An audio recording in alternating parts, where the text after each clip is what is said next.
Oh, hello there. Good evening, one and all. Oh, the music's getting all excitable. Just give me a few seconds. I just need to open up my stream chat, which granted I won't be looking at much for the course of today, but I want to see it initially, see what's going on. Let me share my OBS for the other people that I'm going to be playing with today, so they've got their music ready to rock and roll. There we go. Hello. Hi. Let me see if I go to this screen. There we go. Wonderful. Ready for an earthquake. Yeah. Long story short, I set up my second Elgato key light, but I needed the pole from that, which was previously being used for my camera, and now my camera is currently on a really flimsy pole, which is like a freestanding on the desk. So if the desk moves, it moves, but more so than if it's clamped onto the desk, which I don't really fully understand the science of it, but hey, that's where we're at. That's where things are. But welcome everyone to tonight's stream. Hope you're well. Hope you're swell. I'm going to clear everything off of my dice rolling station. I'm going to get my dice out as well. Lovely jubbly. Got them all inside of here. Got a big old bag of D20s available, as well as a bunch of other stuff. So that is good. So let me pour this all out here. Lovely. Got my dice ready. And I think just as a little kind of heads up, today's stream is going to be a little bit shorter, only because we are now at the end point of the one shot that took 4 streams. But yeah, we will complete the one shot. We'll do some of the aftermath. And then when I get an idea of the trajectory that we're going to be going with the continuation of the story, then that's when we will probably call it quits for the day. So then I can write stuff and play it all out from there. So a 4-shot, yeah, dude. After writing what I felt like, maybe I didn't feel like it was a 1-shot, but I felt like it was a quick start adventure equivalent. I didn't expect it to take quite so much time, but I'm not angry about that. Like, I'm kind of happy. It's very much like a mini campaign at this point. Yeah, like, I mean, how long are mini campaigns, like, typically? Do they go upwards? Do they break double digits? Or what? Like, as much as I'm saying that I don't want to do a long-running campaign, that's kind of the way I'm approaching this at the moment. Is we're just going to continue to tell stories with the same characters in the same world. They'll level up, they'll do all that sort of stuff. So I guess I'm kind of accidentally slipping into running a campaign, but either way, it's fine. And also, I think I showed this off on a previous stream, but because this is going to be the more sort of like the more sort of Daggerhearty people today, check this out that I've got. So this is called Obsidian, and it is a note-taking thing. So I can click on Merreport and go in and look at stuff inside of there. And you can hover over things. So you can like hover over Merreport and you can see like you've got like the listeners and Daicha. You got Daicha, who's connected to the copper golems and the lush copper mines, the mysterious cave hole, connected to group 2 specifically, and you've got stuff in there. But yeah, it's just really cool. It's a really cool note-taking thing, because I previously used Google Docs, which I didn't particularly enjoy, and then I was just using regular notepads, and this is kind of the equivalent of it. So like, say for example, we click on I don't know, like Watcher Felix. He doesn't actually have a page yet, but he does exist in the story. Let's try, we'll go to Merreport.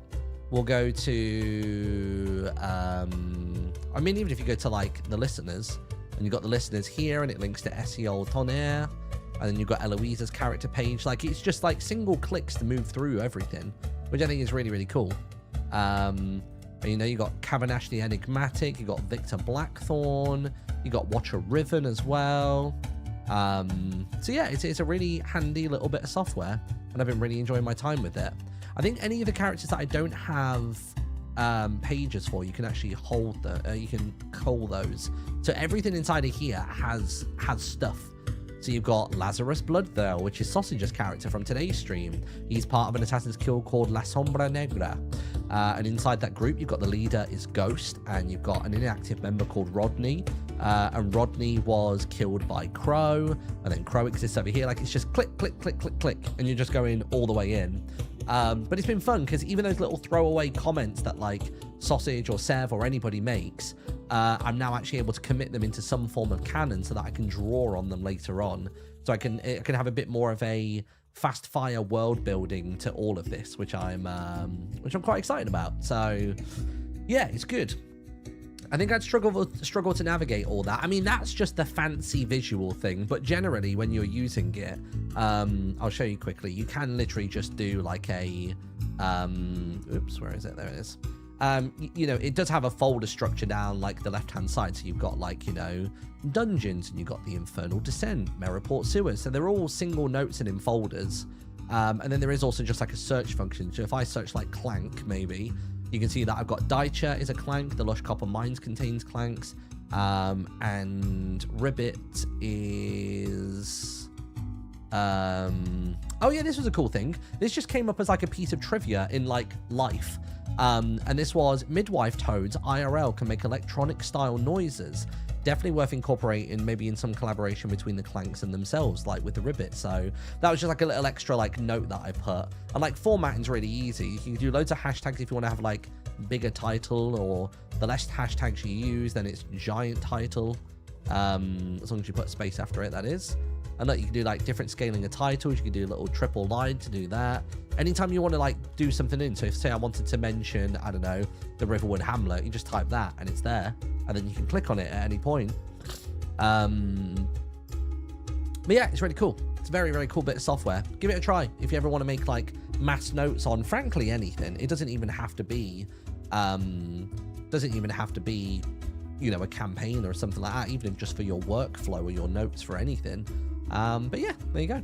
That was just something fun that I thought other aspiring GMs and players would like to check out. And in a couple minutes time, we're going to go into the call with everybody, which is going to be good.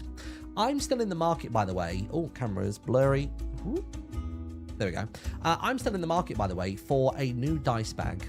I just don't have one at the minute. I'm literally cramming all of them inside of this, which just about works. But if I acquire any more dice, then I'm in trouble. So I gotta figure that one out. Oh, wait, good point. Is my camera available on there? Oh, weird. Wait, so am I actually using my camera here? Or am I using... What am I using here? Oh, no, I am using that. Okay. Oh, wait, so I can probably still put a filter on it, right? I can apply my LUT. I can pop this on. And I can do a bit of this. And I can drag it down just a bit, just so there's not quite as much... yellow going on. But we don't want, like, full cinematic blue. We want just a bit more of an offset. A bit more of a neutral color. Lovely. All right. We'll go into the call in just a moment. Aside from that, if you haven't seen it just yet, I've got a schedule for this week for the live streams. We've got a lot of fun stuff coming up this week. We have got Daggerheart Day, which is very exciting. Tomorrow is the Christmas Vibes SMP, the one that Timmy ran, I think last year, but we didn't play on it as much as we should have. And then the year before, I think loads of us were on that one. And then we've got Vampires post-season discussion on Wednesday. Obviously, we're not going to talk about anything vampires here today, but haha, hee hee, gotcha, in general. And then we've got Kirby Air Riders releasing on Thursday, which I'm super stoked about. And then we have got a charity event on Saturday, which is a Love Tropics charity event. I got invited into it. So yeah, that should be really fun. We've been given the details of what it is, but I don't want to spoil it until then. So yeah, that's the schedule for the week. It's nice having like such a varied schedule as well as a busy and populated one. It's really, really cool. So yeah, there you go. All good. Random thing, found a game I think you'd love. It's called Strange Seed, Spore inspired. That's got a lot of cool puzzle elements around creature parts. Ooh, maybe bang that in the gaming channel on the Discord. That'd be probably a good idea. Right, I think we could probably sneak into the call and say hello to the gang. They should be able to hear all of the music as well, by the way. I guess just a levels check. Can you guys hear the audio currently? Just give me a little yay, nay, if you can hear the music. I'm assuming you will be able to, because otherwise I would have probably seen a lot of like, uh-oh, silent stream when I started it up today, but yeah, seems like we're all good. Do I have all my windows? I've got battle map, I've got character sheets, I've got battle map controller, and I believe that's everything I'm going to need for today. We'll close that window just there. All right, nice. Sweet. I think we're all good to go. Let's go over to the Discord call. Hello.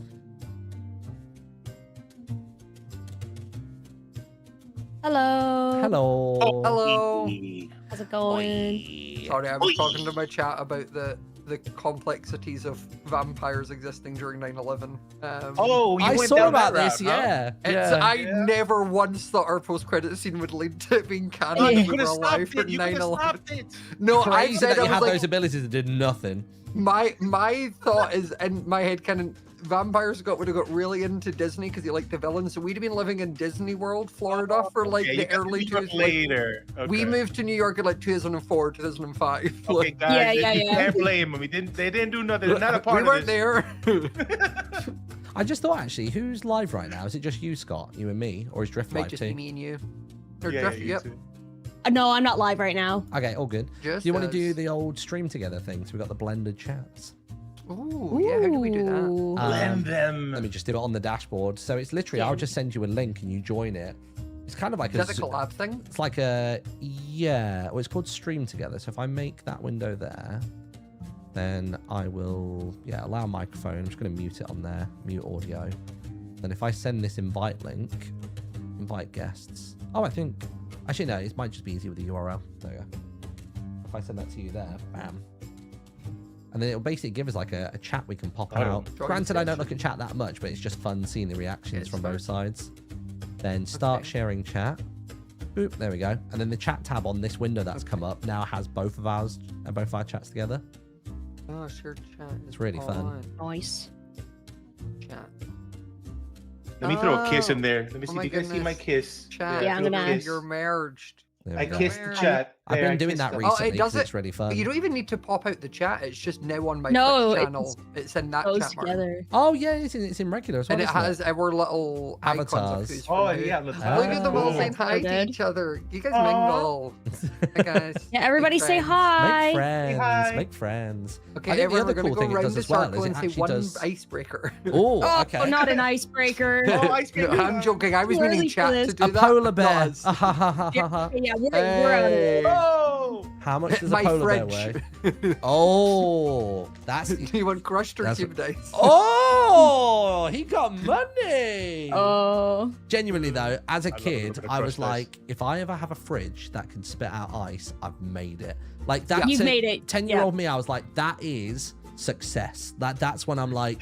doesn't I matter still how think big the that is house is. success. Yeah, I want that's that still the fridge. bar for me. I feel like that's such a European mindset where it's Yeah. like us, the idea of having an American fridge freezer is crazy. Well, it's Like, because if probably you're- back in the day when we thought it, probably the import fees were killer. Yeah. Whereas nowadays, Also, like, just you our can kitchens get were them. not big enough for it. Yeah, Like, yeah. Oh, you got the tiny fridge. I have had big double door American fridge freezer like since I've moved out, basically. But that's because both houses I've lived in or owned, I've done the kitchens up, so I like made sure that there was space. You for built the it double around door. it. Yeah, you were Yeah. like, I'm not going without As I'm not this. going back. Once you have so much fridge space, it's so hard going to a fridge where you having to like cram things in. I'm not doing it. Ooh. Imagine not having a especially double if door the fridge. freezer is not optimal either. You Mhm. gotta have like the pull-out drawers so you can. Oh, yeah, you Yeah, gotta the have half all and that. half Yeah. left and right's rubbish. I had that the I first only have time. one shelf in the fridge.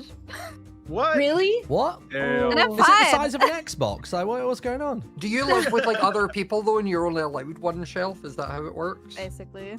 Oh, Yeah. okay, that makes sense. I thought you had Yeah, like that works, I thought you had yeah. like a Red Bull fridge, and you've just taken out like. Or like, yeah, like a shelves just for Minecraft one. creeper fridge or something. Dude, I'd take that. I Yeah, want just a that cooler fridge. on the floor. I want the creeper fridge. What's the It peace looks sign so about? cute. So basically, I was talking about vampires stuff in my chat, and I'd said to people, I was like, I'll hold up a peace sign if you haven't watched it and you don't want it spoiled. I'll hold up a peace sign when I'm done talking about vampires. And then Oh, you had forgot to to, mute it. and seen someone in my chat being Yeah, like, I'm waiting. just got peace signs so people know to come back. And I was like, oh. Now they're all just talking about vampires. What am I To be missing? fair, I thought that was to you be just fair, showing I off. You're think- like, I got a fridge. No, I think I like to hope that they would have seen me change to this scene and me like they're probably done talking about vampires. yeah. but- Although I don't No, know, you 'cause just then there's more included us in the vampires combo here. now. Wait, Oh, is the man. vampire thing still going on? Finish just yesterday. ended. It finished Oh, you yesterday. finished. Cool. So Yeah, we're who all died? we're all exhausted, which is why Yesterday. today's adventure might be a bit shorter than usual. Yeah, Yeah, we're that's why I'm no emotionally cam, exhausted. because I am just crusty today. Drift is still crying. That's what it really is. I'm still crying. I have tissues next to me. It's just, I keep muting so you don't hear the sobbing. Yeah, you know. yeah. makes So, sense. My eyes are puffy. Did you I'm die? red-eyed this Yeah. morning. man. No, Drift got a nice ending. She's fine. Yeah, I got a really good ending. Me too. Let's me just too. say not all of us had nice endings. Let's just say that. Yeah, let's just say that. Yeah. At least everybody here did, spoilers. though. At least No everybody here spoilers. did. Yeah, everyone here got a good ending. Yeah. Yeah. Happy of course. days. Totally. Right. The best of endings. I guess actually before we get started today, who's using physical dice? Oh yeah, let me grab my little. Oh. I like to chop and change. I need to have get my some- little You know what? I do chest. have my physical dice, but I really like the system in the website. They just Yeah. clicks it for me. Yeah. So, So, It is even though I have yeah. a physical. I mean, that's what I was going I to like segue doing a into. The mix. other group that have been playing, the other Misadventures, they've been using dice on Google and then trying to do all the math themselves, and their minds Why? were blown when I told Oh. them the character sheet does it. So I was kind of just wanting to check that, like, Huh? It does it yeah, all, honestly, man. like I They think it was, didn't know that. I think- no, There's built-in dice. it was Cam and Eloise, I think specifically. They were both using Oh no. like just ugly Google dice and then having to do all the math themselves. Oh, if you had me Why? doing math, I'm I would have been sure. out. No out of wonder your they're no, so I slow, wouldn't have been able to right? math. They're Yeah, so They like would have been so gone. I basically will roll like a normal dice if it's just for like a check or something that's not like. But when it's like Yeah. using advantages and like things and spells and that, I'm like just click the button. Like it's much easier Yeah. that way. Yeah, like, just hit that button. So that That's yeah, I just wanted to crazy. check that Yeah, we've this- either got there's no physical way. dice or we're at least using the character sheet. Because my god, does that save us some time? Cam saying, "Bro, come outside and call my dice ugly." You weren't using real dice, and the thing is, Cam has real dice. Yeah, He you're plays using D&D. Google Why didn't you dice. just use the real ones then? If I'll you're doing come math? outside though. Meet me Might as well outside, just- bro. What On the hell, man? tarmac. Go on, Drift and Cam. Let's Yeah. see. Hi. I My put money's money on in Drift. My money's on Drift. Yeah. I'm scrappy. I mean, you all saw what I did to Owen last episode. Bruh. Come on. Oh yeah. Calm down with your words. I imagine with Drift, it's if the beanie comes off. Oh yeah, then beanie comes then off. I'm That's ready you're to throw dead. down. You're literally Yep. dead. Right, so for those of you unfamiliar, if you missed the previous streams or you're only jumping in now, welcome. This is Misadventures Play Daggerheart. Daggerheart is a tabletop RPG system similar to Pathfinder, Cosmere, Dungeons and Dragons, that kind of thing, from the team over at Critical Role.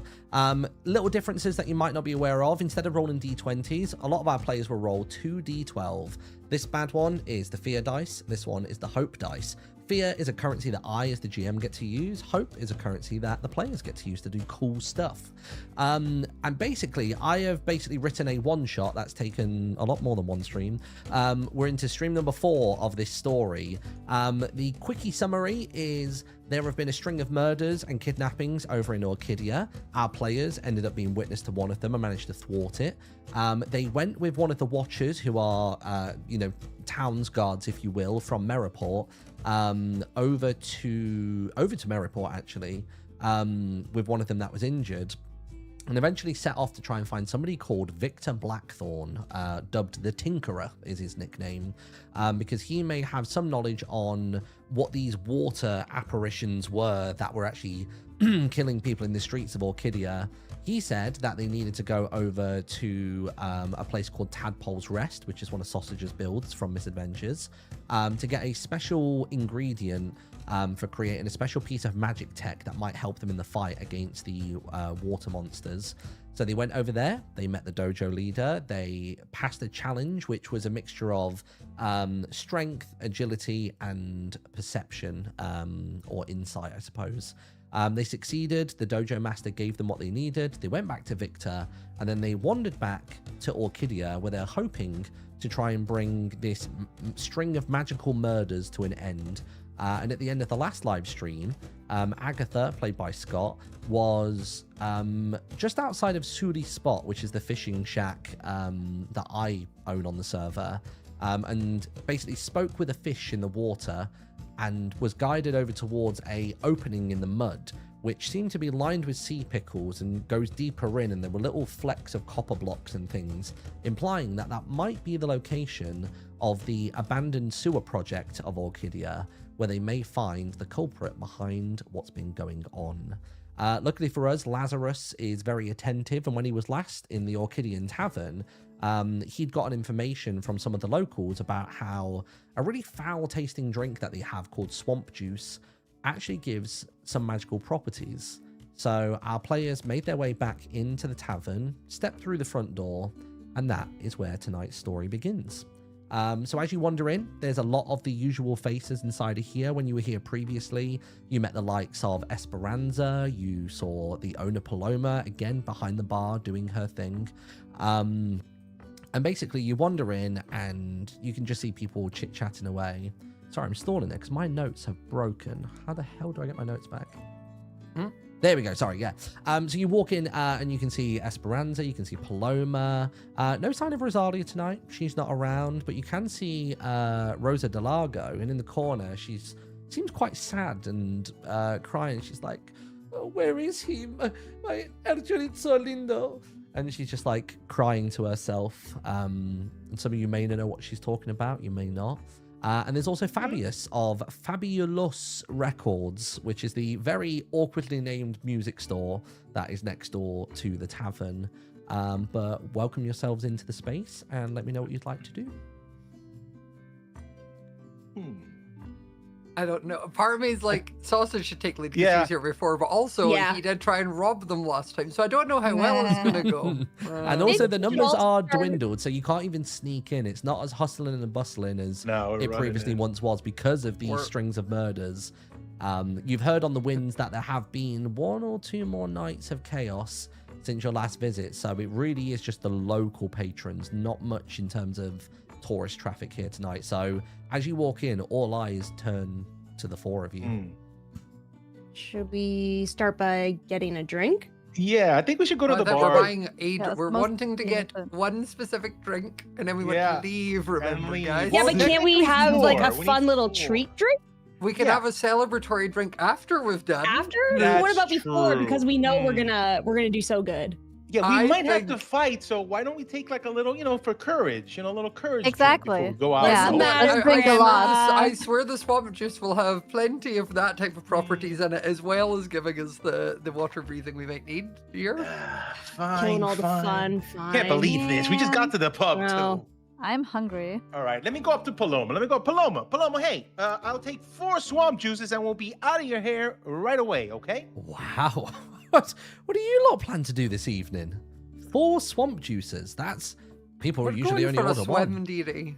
Well, it's one of each. It's one for each of us. It's not that bad. I'm not drinking all 4 like last time, Just this one for each. Yeah, just one. Agatha, darling, you know the waters aren't great for swimming around here, right? Yeah, but you know me, I like a challenge. What? This Not is that I some can kind of handle. healthy competition? What's going on? The mud's great on the skin. How do you think I keep my youthful appearance, hun? Why didn't you say so sooner? I've been getting imports from Isla Bonita for the past 2 months. And you've been holding out on me. You've got to go for the real slimy stuff at the bottom, though. It's not as particularly appealing. I don't know Yeah, if I- Isla Bonita is really not that good, actually. I think he gets his stuff secondhand, so I wouldn't go back there. Surely not. Surely the Bonita mud is from Bonita, isn't it? Oh, no. Yeah, but I just think it's perfumed rubbish. Yeah. You just add a little smell in, make it smell nice. Well, I None of that suppose so. natural remedies that I prefer. Yeah, well, you work wonders, and you look great Why, because of thank it, you. frankly.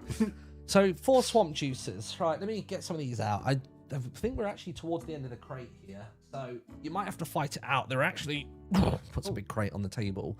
Got 1, 2, 3 at the moment. So, I don't know how you want to divvy that out, but here you go. I tell you what, because we are 1 short, I'm only going to charge you 2 handfuls of gold for that. Oh, yeah, who's paying? I'm broke. I don't. Wait, you're broke? You can't be broke. broke. You Yeah, you can't be taking broke. Yeah, you money just from stole. everything. I don't have any You've money. been stealing everything. Come on, it's your turn. No, Pay no, up I've for the been giving group. it to the poor. No, I don't think you've been Or- giving in to the poor. I don't think you've been giving anything. Definitely. I think you should pay for this one for us. You told me specifically you hate Come poor on, people. Crow. I don't know what you're talking up about. for this. Is your go, Crow. Give it a. Yeah, on. come on. Pay Pay up. up. I'm so broke. Oh well, you're not gonna believe me anyway. Fine, I'm paying. Thank you very much.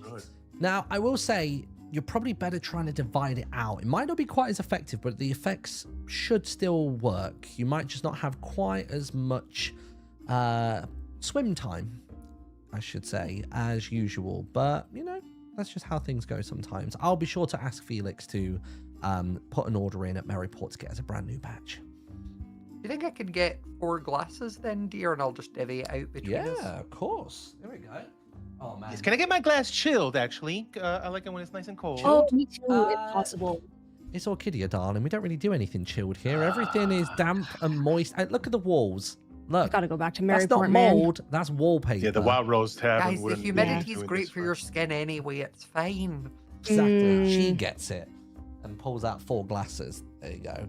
And then I'll she's basically just... then divvy it out between, while they're talking, I'll like pour it so it's kind of like they're all pretty even spread between 4 glasses. And you see at the end of the bar, Esperanza, who hasn't paid you much mind until now, just sort of turns and just interestingly watches you, because the reactions to this are usually quite volatile. Swamp juice, as much as it has quite magical properties, it's not perfumed and it's not flavored and it's not scented in any kind of way. So it is just awful to drink. I don't know if any of you want to try and like blue steel your way through as though it's not going to affect you.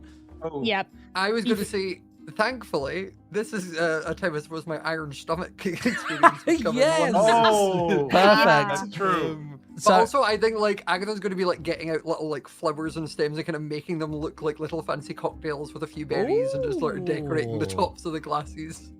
Now that Yeah. we could probably do with around here. Remind me to have a chat with you about that. I don't really know what kind Yeah, of I'll show you fauna isn't going to I'll show you poison which ones folks you can around actually here. have and which ones I'll have you in the loo for weeks. Don't worry. That would be a good idea. All right, then. I suppose bottoms up, everyone. Do your best. Oh, let's go. Agatha's going to go cheers and just chug it like one big swig and down. So for this, I think we need to go for roll a presence roll. And this is all done individually. Ooh. So if everybody rolls 2d20, add or minus 2d20. your presence things, to try and keep a really straight face, the save face inside of this tavern, I reckon you've probably got to hit like a... it's pretty foul drink. I'm going to say you're going to have to hit an 18. 18! Yeah. I got a 20 with hope. Yeah. Okay. Nice! I got 17 plus 1 for my presence, so I got 18. You got 18. Fantastic. And you used your... Well, I was going to say I have to use hope to use experiences, right? Yes. And I don't have any hope, so I can't You actually don't? use it. It was Oh, gosh. Okay. And Lazarus, Hey, Ray, where do I will you click on? join Do I in just with click this? on the presence? Just Or click on presence, the then top go right? for a roll, Okay. yeah. Roll. 15! Almost! Oh, Oh, I wow. mean, Lazarus is just coughing and spluttering. Come on! No. I like the fact I like to imagine that he'd have drank it and be like, yeah. Like doing that thing of like trying to hold it in. Like It's absolutely fine. yeah. Lazarus, I'm going to ask you to mark a stress for me if you could. Oh, Because what, stress too? it takes a lot of self-control and a lot of willpower to not vomit this back up. You need the water-breathing elements of this to work, so you cannot chug it back up. So it takes a physical toll on your body trying to contort your stomach and your mind to not repel this that you've just taken in. Oh, here we go again. Okay, that's right. I love that the Stress? noises are so distorted that like it just doesn't come through on the mic. Yeah. Oh, All right, okay. my go. Yeah. Before Rin takes a swig, she locks eyes with Esperanza and winks, and I roll a 16 with hope. Oh, you too, huh? It's so you Y'all managed can't to handle your drinks. you managed to take the drink back and you're keeping eye contact the whole time, and there's a slight shake to you while you're trying to keep it down, and just a little bit is leaking out the corner, and you just go and you try like just licking it up out of the corner of your mouth, and Esperanza just chuckles. I will also ask you to mark a stress as well, because you nearly managed to keep it in. You were nearly strong-willed enough, but just a little As creep she's over like the line. struggling, Agatha's gonna go and like pat her in the back quite hard and be like, "Do you want another one, Dee Dee?" Nope, one was enough. More than enough. Okay.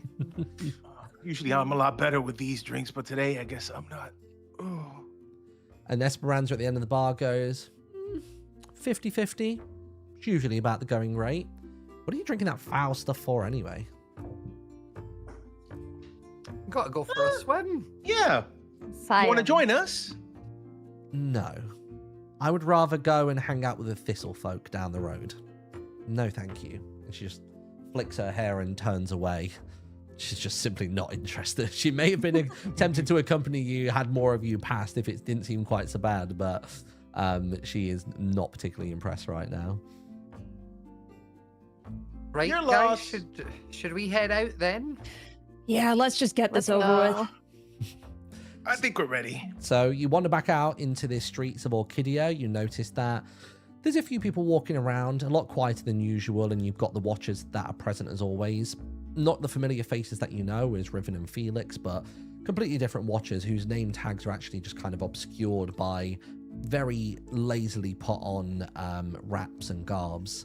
And you wander down towards the waters, and I'm assuming you want to try and enter the tunnel here. Yeah, the spot? we'll head out to Yeah. the water and Let's jump on in. Okay. It stings. It is pretty grim, honestly. So you find yourselves at the entrance to a very muddy tunnel. It's lined with coral and sea pickles and all manner of mold and overgrowth and stuff like that. The only thing it seems to be repelled by are random blocks of heavily oxidized copper. It's gone to that kind of green state where it blends in with some of the coral, but even some of it is now beginning to be chipped away at and eroded, either by things brushing by it, like, particularly spiky fish, or maybe even the fish life around there are actually beginning to try and graze on it, because there isn't a whole lot for them to eat in this area, yet they seem to remain regardless.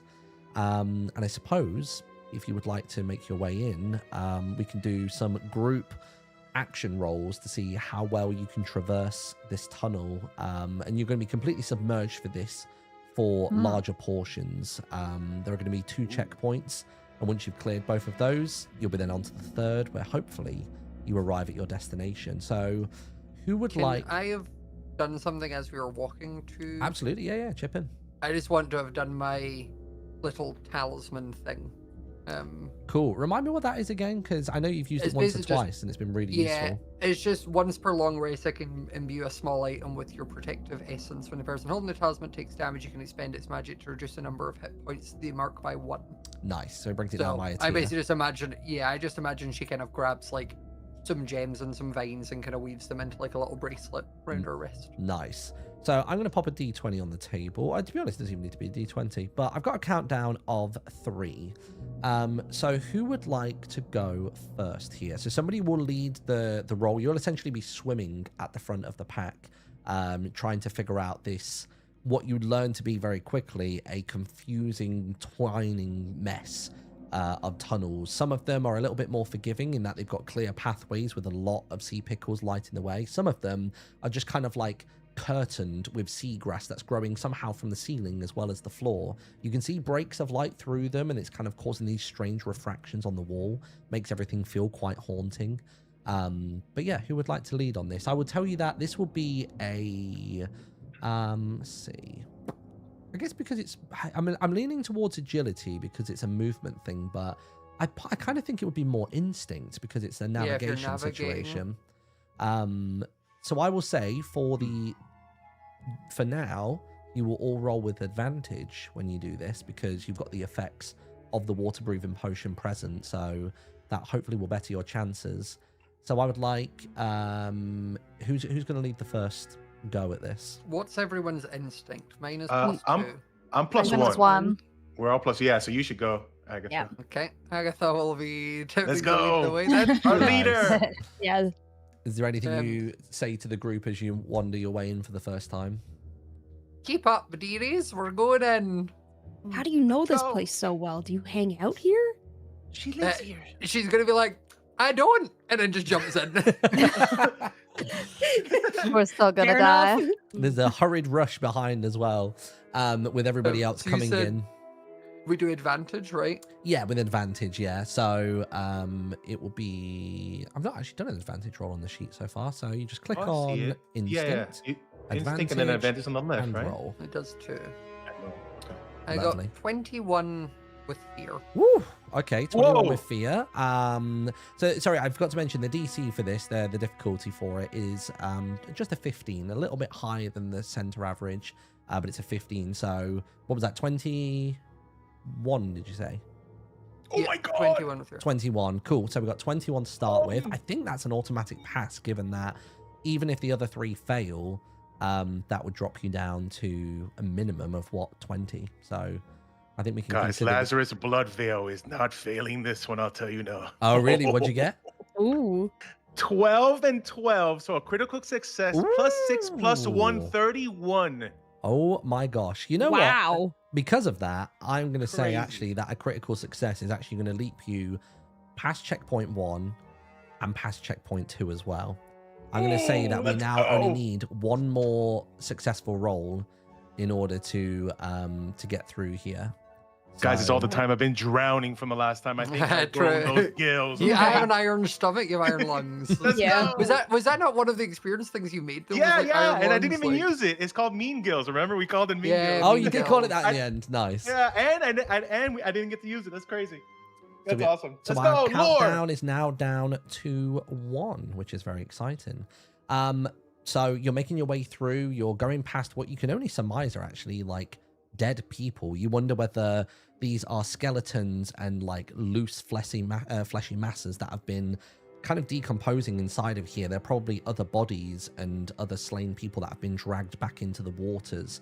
These people are probably unreported. A lot of the murders and kidnappings that have happened have ended up on the record, but you start to get the sense that this has been going on for longer than anybody maybe realized. And also, it's indiscriminate. There are tiny bodies, there are tall bodies, broad, slim. It seems as though like this magical water, these elementals are able to move just about anything that they can get their momentum underneath.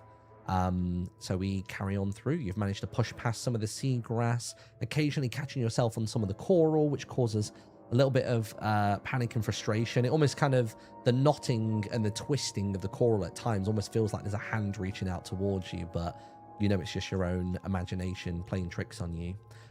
So who would like to lead the next part of the swim? We move over to either Rin, Lazarus, or Crow for this. I think I'll give it a go. Okay. Yeah, you do nice. it. I'm Do it. scared. Yeah. So we'll Go start with your with, pep. start with Rin's roll. I will say probably by this point, we'll start to have the water breathing effects begin to wear off. After you pass that second checkpoint, that's where it disappears. So now we're just doing presence rolls. Normally, if we do go another Presence or turn. instinct? Instinct. Yeah, sorry, instinct. Instinct? Um, No advantage? no advantage this time, but if it does have to go into another turn, then it will be a case of you'll be rolling with disadvantage and there will be consequences for not succeeding. Ooh. Ooh, okay. All right. Time to just go in. And I rolled a 16 with hope. Fantastic. That's very good. 16 could put us in the danger territory here. So now I need all the other players to roll an instinct as well. All right. Roll. Ooh, I got a 9 with hope. Okay, so that's a Ooh. -1, which takes us down to 15. I got a good one again. 24 with fear. Yes. That's a +1, nice. taking us back up to 16. So I think at this point, That is, I'm 21 with hope. fantastic. So that is a success. You managed Let's to push go. through, and the further you're going through, Rin, the first thing you notice is that the density and the frequency of the copper is becoming more and more apparent. You see a couple of tunnels going off, but with your kind of heightened senses that you have being an elf, you can see that the reflection of the sea pickle shining in the water, you start to see basically obvious dead ends. You can see these kind of like reflections on what are iron bars. And eventually you find one where the tunnel continues to go in and in and in and darkens. But for some reason you're trusting of that. And you swim through, you wander in, and then you start to notice that there's a slight drop off. There's a gentle waterfall dip. And you find yourselves out of the water and standing inside of a fairly cramped. I mean, Rin will certainly have to crouch down here. I think Agatha's shorter stature means she's just stood upright and having a great time. And Lazarus and Crow make their way through as well, and you have successfully arrived in one of probably many pipes that lead to the lower sewer system of Orchidia. All right. Any idea what this place is? Grandma? Have you ever seen this before? I mean, not really. I don't tend to spend much of my time underwater, but I'm imagining it's a sewers. So Looks a where lot do we like the go from Mariport here? sewers too. It It's kind of stings. similar. Why are you all Bad. going into the sewers? Well, Honey, why do you not know what a sewers is? I live in a swamp, but I Yeah. still know that a city has to put their sewage somewhere. Well, I know what a sewer is in theory, but I'm not actively going in them. Why are you all hanging out in there? well, there's I'm gonna- gold. You don't know about that? About the Mariport sewers? There's No. gold down there. There's And the- Rob. yeah. There's a lot of people to rob there, especially those stupid red cloaks. I've suck. also just lived a long life, dearie. When you get to my age, you kind of try a bit of everything. Wait, how old are you? Wouldn't you like to know? Oh, can we all I knew guess? it wouldn't be that easy. Let's Yeah, see can we who get? gets close? Whoever gets- 533. Whoever gets close gets a chocolate. 533. I'm a Wow. human, dearie. I'm not that crazy.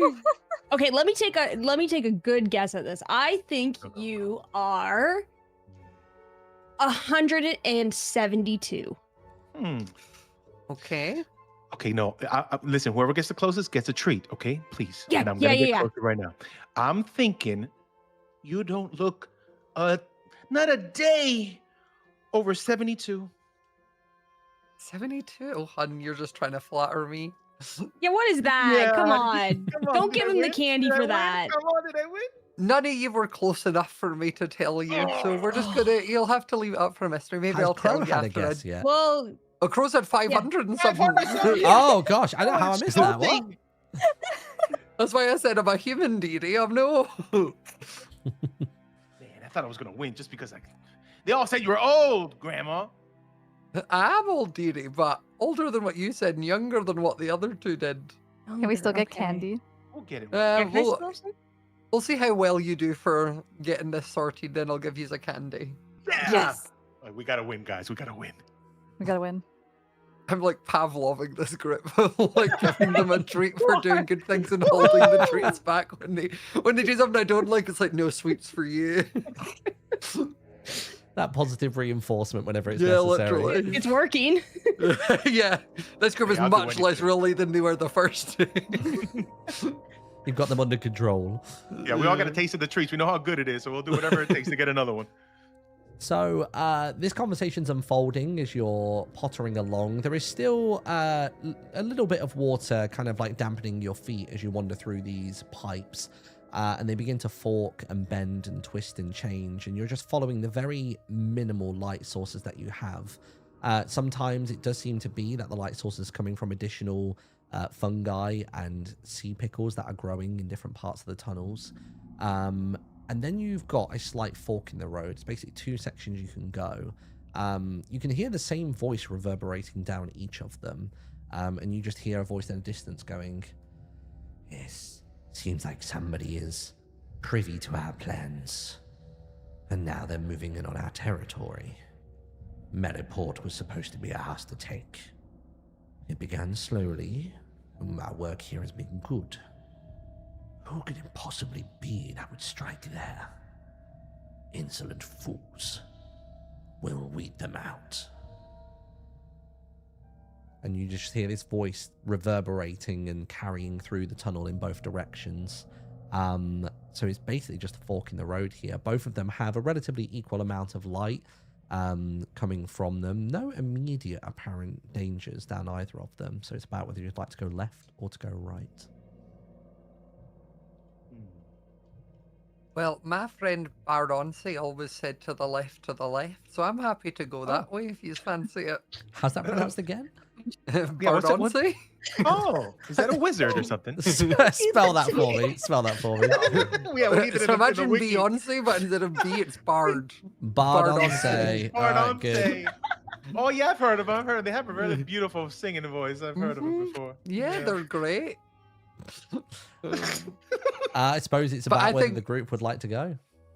Yeah, Yeah, I let's mean, do left. if Yeah, you I think we insist. should Bardonce. also do it sneakily. We should be light in our Oh, feet yeah, here. Okay, light on our feet. Got it. Got it. I think if we're doing that, that will probably be a group role here. So as you get closer and the water lessens, you are kind of now just on dry pipes. A little bit of moss is helping to soften the sound of your footsteps, but you've got a lot of armor on. You've got a lot of weaponry. There's some jingles, some jangles. The occasional tap on the copper pipes could send a signal out. So I would like somebody to lead a group. I suppose a group finesse roll would probably be the best case. I have advantage on rolls to move without being heard. Perfect. Ooh. Is that part of being a witch, or is that? It's part of being a wildborn. I'm light-footed. of Your movement course. is naturally silent. You have advantage on rolls to move without being heard. Okay. Well, if Agatha would like to lead that sneak and creep in, that would be great. So I get Do it. advantage on it. Yep. And it's what roll? Finesse, did you say? Yes, a finesse roll, yeah. With advantage. At least I think it would be. Yeah, it looks like a finesse to me. Finesse trait roll. When I click advantage, it's added a d6. Yeah, it gives you 6. Yes. Yeah, that's correct. Yeah, because I'm pretty sure when you do. Yeah, You get the little green. It's green Daggerheart is a box. plus D6, whereas it's Dungeons and Dragons, it's you do the roll twice, isn't it? And you take the highest. So yes, it's just a D6 added to it. In which case, it is a 19 with hope. 19 with hope is very good indeed. Agatha moves towards the sound, and everybody is following slowly behind. And luckily, that was the correct way to go. So there was the intended path, which was to go via what would essentially be the front entrance to a space that you were going to go into. But now it appears that you've managed to come in from a slight side angle. There's an additional copper pipe, which has a sort of like a thick warped route, like a sort of like hanging vines wall between you and the room that's ahead of you, and the light is absolutely bursting from this room. A lot of it coming from magnified glow lichen that's draping the walls. It glows a lot brighter than it typically does. Like usually it kind of can be mistaken for diamonds because it gives off such a faint glow that the shaping and the colorization of it can trick a lot of people that are down in the mines, but this one is glowing. Like this is almost getting to sort of close to LED levels, and you can see inside there's a couple of copper bulbs, and then in the center of the room there is a tall figure seemingly speaking to himself, and there is nobody else in the room from what you can see, but you're just kind of peering through the sort of the dead vines and roots that are hanging from the top of that pipe. I just love the idea that because obviously Agatha's glasses are huge and make her eyes massive, it's just a giant eye like through one of the vines. Oh no! Like I'm thinking of like Scar's telescope from Hermitcraft last season, like that kind of Like, thing. pulling poking in out. that just right a cartoon eye at the thing. Can you update where we are on the map before I change to Yes, just so I will. know? I'll tell you what, we'll do that. We'll have a little move over to that screen actually. So currently you all would have come through this entrance previously. You would have, just here is where you would have come. But by choosing the correct path, you now are essentially coming out back here. So it's slightly off the map. So this is a large pillar. This here is a large pillar. And yeah, basically you've got a slight peek around the corner and you can see a very large figure here, a really sort of, it's almost silhouetted. They've got their back to you at the moment, and it's just one large cloak. And they appear to be somewhat floating off of the floor as well. And they're just muttering to themselves like, first here, then the town. She will pay. Banishing us, she will pay. We start here, and we excavate, and we move. Then we take over all of it. The whole realm. Is there anything you would like to do? You notice as he's talking to himself, and he's just sort of kind of very rhythmically just moving his hands, and you're not sure whether at that moment in time whether he is currently controlling some waters back up in Orchidia, because you do notice shimmering from the light there is a giant gauntlet on his wrist. It is gold, and it's got a large ruby in the center of it, and he's waving his hands around, and you wonder whether he's actively in the process of commanding those water elementals that you've previously encountered. You guys want to just kill this guy, or do you want to talk to him?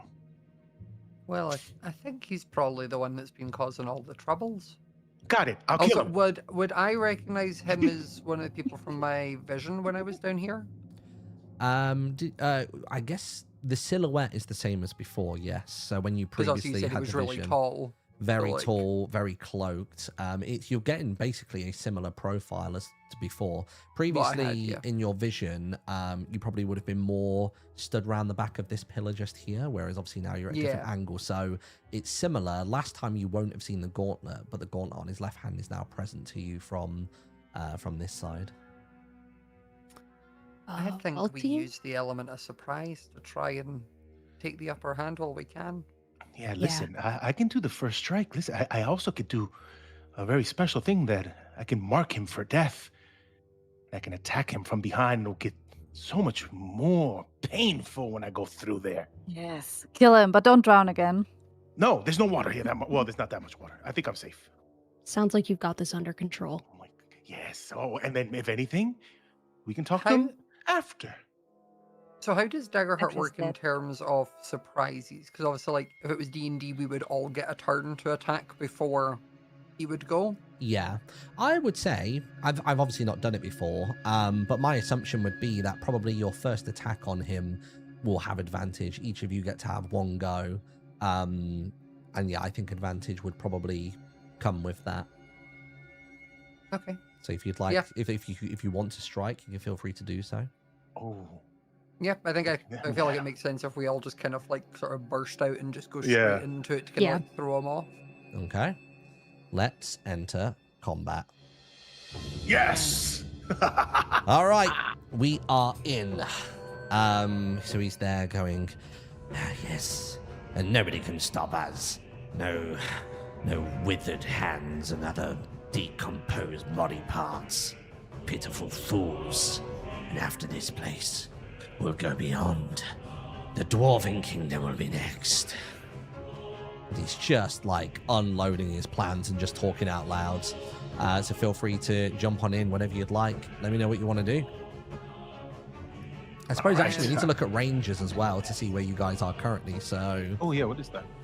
where is it? It's Major. M than O, sorry. So as it stands right now, you are in far range from him, so you're going to have to try and close that gap, which typically would be your action. So I think you'd maybe have to do a roll to see whether What if I can attack from far range? you're fine then. But if Lazarus was looking to attack first, he would have to move into a suitable range first. But if you ever move far, then that actually costs you your turn. That's your action, if memory serves correctly. Oh, okay, hold on. Yeah, I don't think Let me mine quadruple has... check that. Yeah, my backstab has... Let's see. Okay, so yeah, you have to make a separate agility roll to move farther as your primary action. So if you wanted to do that, you could do that. I don't know whether you'd necessarily be able to attack, so it might be worth having a far ranger strike first, then you can get Yeah, do a yourself far into range. position Because afterwards. I also have another thing that I can do, which is I can go into my spirit form, and I can get behind the guy in one turn. I just have to mark a stress. Okay, sure. But I can do that after. But we can do that after. Like you could do the long range, and then right after I could do the sneak right behind, and I can stay in ghost form until I reappear later on in the next turn, because they can't even see me if I'm in the spirit form too. So Yeah, so I'm kinda just reading safe it now. after. So it's called Midnight Spirit. So you spend a hope to summon a humanized... Oh, no, wait. Is that No, what the you're other referring? one, the ghost one. No, the ghost one. The Oh, second sorry. one, the transformation. You can go between corporeal and incorporeal. Mark a stress to transition into and out of your spirit form. You can move through solid objects, are immune to physical damage, and take double magic damage. You can spend 2 hope to attack or physically interact with the material world. Ooh, okay. Fair enough. Yeah, so I can just poof. So who would like to go first? Yeah, I got that. If you have that long range, I can just go for destroy a. it. I'll go for a Yeah. shot. Ooh, is the music going funky? Give me 2 seconds. It does this after a while. If it's running for a bit, it just starts to lag out. Also, I'm quite excited. I just saw a notification on my feed saying Hightail is saved. So there you go. That's the thing I'm going to read after the Yeah, stream. let's go. Yay. Nice. Just waiting for the app to load back up. It is not responding like a mother. Let's try that again. There we go. And dungeon layer, combat. Give me a little explosion real quick. Ooh, nice. Oh, I heard it. A little sound effect, Nice. Okay, right. So, Agatha's going first, I'm assuming, yeah? Yep. Nice. All right, so they're within I'll far range probably- currently. Yeah, I'm assuming I can like tuck out behind this. Yeah, That absolutely. works. You can move anywhere within close range for free. So anything within that green circle from like there, you're Okay. more than welcome to move to. She's gonna kind of tuck out from this side and then sort of fire off her staff, basically. Nice. Go ahead and give me a an action roll. See whether you can actually land it. I got 12 with fear. Unfortunately, that does miss. So you basically, what was it? Just like a regular sort of like Just bolt stuff. of. Yeah. Okay, it's going for a dual staff. So you shoot off and it goes across, and just whether it's the water is kind of like blocking the view and trying to lean around a pillar, you just sort of hear him go, ah! Intruders! And it goes like, yeah! Both hands raising upwards. And you notice that from the pool right next to him, if I can actually select things properly, you have one of these guys appear, another one, and you've now got 2 water elementals in the field with you as well. Oh, Not these again. No. Lazarus, watch out. oh, I got it. I'm standing back. You'll pay for your insolence, fool! And reaches a hand forwards, and basically is going to try and send this. Do Send we this not all creature. get an attack? Because Oh yeah, I suppose we do. Yeah, so I suppose this creature is now into play as well. So as he's doing like this motion, that's the cue for the rest of you to try and come into the fray. So who would like to go next? Guys, do something. I got One this, of you listen. do something. I see the water people. Now I'm scared to get close as a ghost form. I'm going to try something else. I'm going to try to summon a spirit to fight for me. Okay, go for it. All right, now for this one. So it this does is your say I can midnight go very spirit, isn't far. it? Yeah, I'm going to use that one. Yeah, because that one has range from like very far. So I can hit anybody at this Yeah, point. very from- far is from here. basically anything that is beyond 30 meters. So this entire room, you can create a spirit of some form. It's a humanoid-sized spirit. So it doesn't necessarily have to be human. It can take on the form of any kind of creature, honestly, in the ancestry tree, pretty much. Ooh, you know what? Yeah, I'm going to do it. So, you know, one of my eyes is kind of glazed over, right? Mm-hmm. Well, the reason it's glazed over is because that was done by a special wizard, my first battle. And he gave me a nice little keepsake because after I killed him, his soul went inside my eye. And I can Ooh. summon him whenever I want. Oh my god. Okay. And That's I'm creepy. summoning him right now, directly to the man in the middle, the floaty one. And I'm going to shoot him out right here. I need to give you a little character to represent them. Give me 2 seconds. Let's see what we Yes. got. You know what? I'm going to get one of the other player tokens that we have. We're going to bring in Gonglor the Good. He can be Yes! your little guy to Gonglor! control in whatever way, shape, or form you feel fit. Oh, I love controlling Gonglor. Yes, my time has come. Do you want him to look like a ribbit? Is that what you want to do? Yeah, let's make him. It was a frog wizard. It was a frog wizard. Yeah, Frog but he had a wizard, nice. huge hat, a giant hat that soared to the sky. The hat was taller than him. I'm imagining Doug Dimmadome is like sort of size hat. That's exactly what I was imagining, just in wizard form, you know. And that was the first wizard you ever defeated. My first assignment, it was a wizard that I got an assignment to do my first kill, and if I succeeded that assignment, that's what got me in to La Sombra Negra, and I succeeded. Okay, good to know. So Yep. so you shoot this character over. You have to spend a hope in order to do that, which I'm assuming you've Yep. marked the I hope got off, which is 6. good. On a success, the spirit moves into melee range with that target and rolls a number of d6 equal to your spellcast trait. So, I guess what we need you to do is to do an action roll for me. So that is going to be just literally 2d12, regular old dice roll, a regular Daggerheart dice roll with the duality dice. And we'll see whether you can move into range of that of that water And I can elemental. click on where it says Midnight Spear, where it says the damage roll one or the spellcast one? We're doing Or the they're both the same? spellcast roll to begin with. So this is to try and Okay. land the Got it. to actually summon it and make it appear near the water elemental. Okay, here we go. Rolling. Okay, 13 with hope. 13 with hope. That is unfortunately a fail. No. You still gain a hope, My so eye. pop a hope back on. So I would say, if because of that, I would say that this form does appear at the intended target, but it doesn't actually get to do a strike in any kind of manner. I'm curious what the rules are on, like, does it have HP, or is it you do the spell? You can only have one spirit at a time. Yeah, okay. So I suppose it's just a case of that will exist on the field, and you can use that as your turn to basically do melee strikes with action. every so often. Okay. So yeah, so you kind of, it projects this form out. Like, how does it come out of the eye? Or is it just a case of the eye itself glows and then it appears in space? Or does it actually like project and emanate from your body in some way? Yeah, how I see it happening, it you see like almost like a fog effect, like a mist come out of the eye and kind of twirl and like just go towards the person it's about to attack, and kind of do like a little maybe like a spin around the body that it's about to attack, and then just appear in front of them, almost like a shadowy figure just pop into frame in front of them, and you kind of see like the body, like how it looks, but almost like see through. You can see a little bit of a glow to it, like a little yellowish glow, like this ghost is alive in front of them. Nice. So where it does predominantly melee strikes, do you have an idea of what kind of physical object it would use to try and strike the water elemental?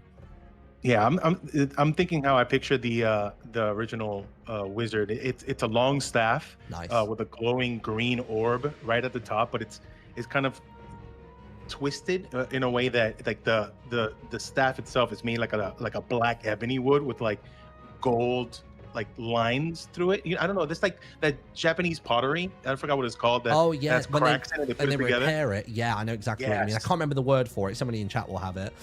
Yeah, that like that. Nice. So it appears and it kind of just like emerges out of the floor in a similar fashion to how the water elementals themselves just raise from puddles and take on their physicality. And this wizard does the same. And as it just comes up, it just goes for a downward strike. And basically the water elemental just ever so slightly moves itself to the side on a slight off angle and resides there. And you've remained where you are. I suppose we hand it over now to Rin and Crow, who would like to go. Question. I currently have the dagger equipped. I don't have to like spend an action to switch to my bow, do I? No, I wouldn't say so. Like we can just have that be as it is. I think we already agreed previously that like you just swap into whatever you want at the beginning of the encounter, especially where you weren't sprung upon. Yeah. We'll let you do a swap here as you please. Cool. So Rin takes a look around the room and kind of looks for a little bit of a vantage point, and I'm kind of picturing her to hop up on these copper trapdoors right here to gain sight specifically on that one. Sorry, I drew right there.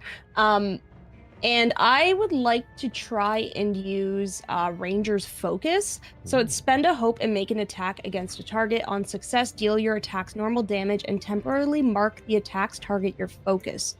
Until this feature ends or you make a different creature your focus, you can gain the following benefits.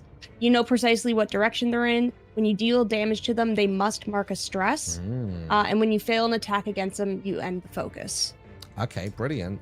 I will say, because you're trying to get up to a higher ground, and this pillar, by the way, is like very crumbled, so it looks quite uniform from here, but to come from around the back edge of the pillar, so coming around this way to get up onto this copper trap door, we probably might need a little bit of an agility check, which shouldn't be too difficult for Rin. It's not particularly like mossy or damp in any kind of way, so I'm going to set the DC for that as like a 10. So if you can do an agility roll for me, you've got +2, so this should hopefully. I got a 10 with hope. Whoa! Okay. That was really close. Woo! All right. Man. So straight up there, kind of very majestically, just leaning on the cracks and putting your feet in footwells and footholds that a boulderer would absolutely dream of. And you land up here, and you can go for your strike attempt on the water elemental. All right, she's kind of crouching on these trapdoors, pulls out an arrow and just lines up a shot on that elemental creature. And I do the short bow, right? So on that ranger's focus itself, it looks as though there's an attack roll button on it. So I'd be tempted Oh yeah, to there use is. that. Sweet, let's use that. I got a 12 with hope. A 12 is just not quite enough in order to hit it. So you get up there and you fire off your shots and you go, and they just kind of like land in just the very sort of shallow edges of the puddle over here. There might have been like a slight sort of like, you know, perspective shift once you got up there. And the copper trap door is a little bit unhinged, like it's kind of clamped on at the corners, but where it's connected to a copper bulb, the actual like branching mechanism between the two of them is a little bit loose, and that does fall to the ground, but you do manage to keep your kind of base footing up here, but that's what would have thrown your shot off. We have got Crow to go next. You know what? Every time you do the car, I only hear the odd. I never hear the k. Yeah. It's always that. It's silent. The And you mic go. doesn't pick up the That's so car. funny. You just sound really sad about everything. Like, oh. Aw. Part of it, something that my brain instinctively goes villager Minecraft noise, and I'm like, no, it's a bird. It's a bird. Yeah. That's a really good impression. Jeez. What would you like to do, Crow? I need to get close to them. Okay, fantastic. Let's do that. Hmm. So at the Okay. moment, your movement, you can go. I mean, that is in far range. For your class, do you have anything that would assist with movement and things like that? Let's have a look. Because you are an assassin. But I mean, you do have an advantage on these rolls anyway, so you can close the gap and you'll have advantage on that roll for this. You'd have to basically do an Yes. agility roll to move in. Okay. With advantage? With advantage, yeah. Again, because you've got the upper hand here, I'm only going to set the DC for that. I like that movement. In fact, is there a DC that you set for it? Is there a difficulty for what's it called? It's not far. What's the word beyond far in Daggerheart? Oh my god, what's the word? Oh, very far. That's the terminology. Yeah. Very far in I was like, it can't be that. Daggerheart. It might just be set by the GM, but I could be wrong. Very far. Oh, difficulty set by the GM, yeah. I'd say because you guys have got the advantage here. This is the initial strike. Difficulty is like a 10. Nothing crazy. I got an 11 with fear. Okay, that just about works. I can claim some fear as well. I need to actually make a note of what I have fear-wise. I can't 100% remember what I had at the end of the last session, so I'll just... I remember you basically you had so much and you were like, I think I should cap myself, so you like brought yourself down to like 12 or something. Yeah. Damn. In that case, then I'll trim that down even further. I'll start this with like 10 fear, and I'll leave it at that. That'll be fine. So you are able to move, but I would say that you don't quite make it as far as you'd like. So I'd say you don't quite make it to far range. I'd say you probably fall just short. You could probably go to the edge of like far here, as opposed to being able to go very far. I think that's what I would call. Okay. So where would you like to go within that range? You could probably just about get close enough to get to this water elemental and do a little something to it, but the wizard is probably a little bit out of reach. Okay, I want to kill the water guy.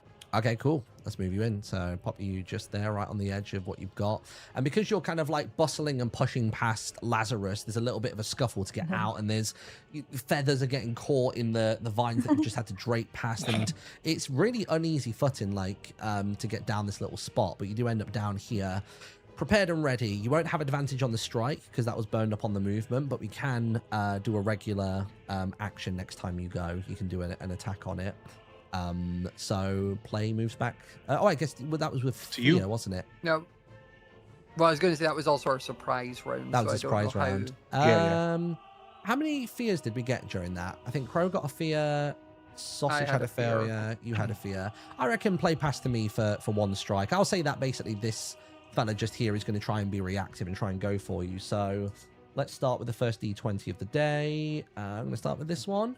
I'm going to try and do an attack on Crow, I think. And it's going to do water jet as well. So I'm going to mark a stress on this one just here. So mark a stress. Boop. I'm going to do a dice roll. It went out the bowl. That was a 19 to hit, which I'm pretty certain that will connect with you. And then I'll get my d4 because it's basically 1d4 plus 4 physical damage, which is a 2. So that's going to be 6 points of physical damage, as well as giving you disadvantage on your next action. If you do fail on that action, then you will mark a stress as well. So we'll make a note of that. And what do you want to do with that damage-wise? Do you want to just take that hit and... It's 6, right? Yeah, so that's only 1 HP. So you could take that HP, or you could always mark an armor slot. Armor slot. Yeah, I think marking an armor slot. Okay, cool, nice. And that was successful. I think I will spend a fear as well, to have the other fella over here kind of do a little bit of reaction to this mage apparition. I don't really know how to treat these because they kind of exist and they stay there, but it doesn't mention anywhere on the character sheet that it has any kind of stat block. I would maybe assume that any successful attack on it, which I would use your evasion to do that, is probably the way to go. Or do you think there'd be a better way of navigating that? So what is the spell? Like, what is the ability? It's called Midnight Spirit.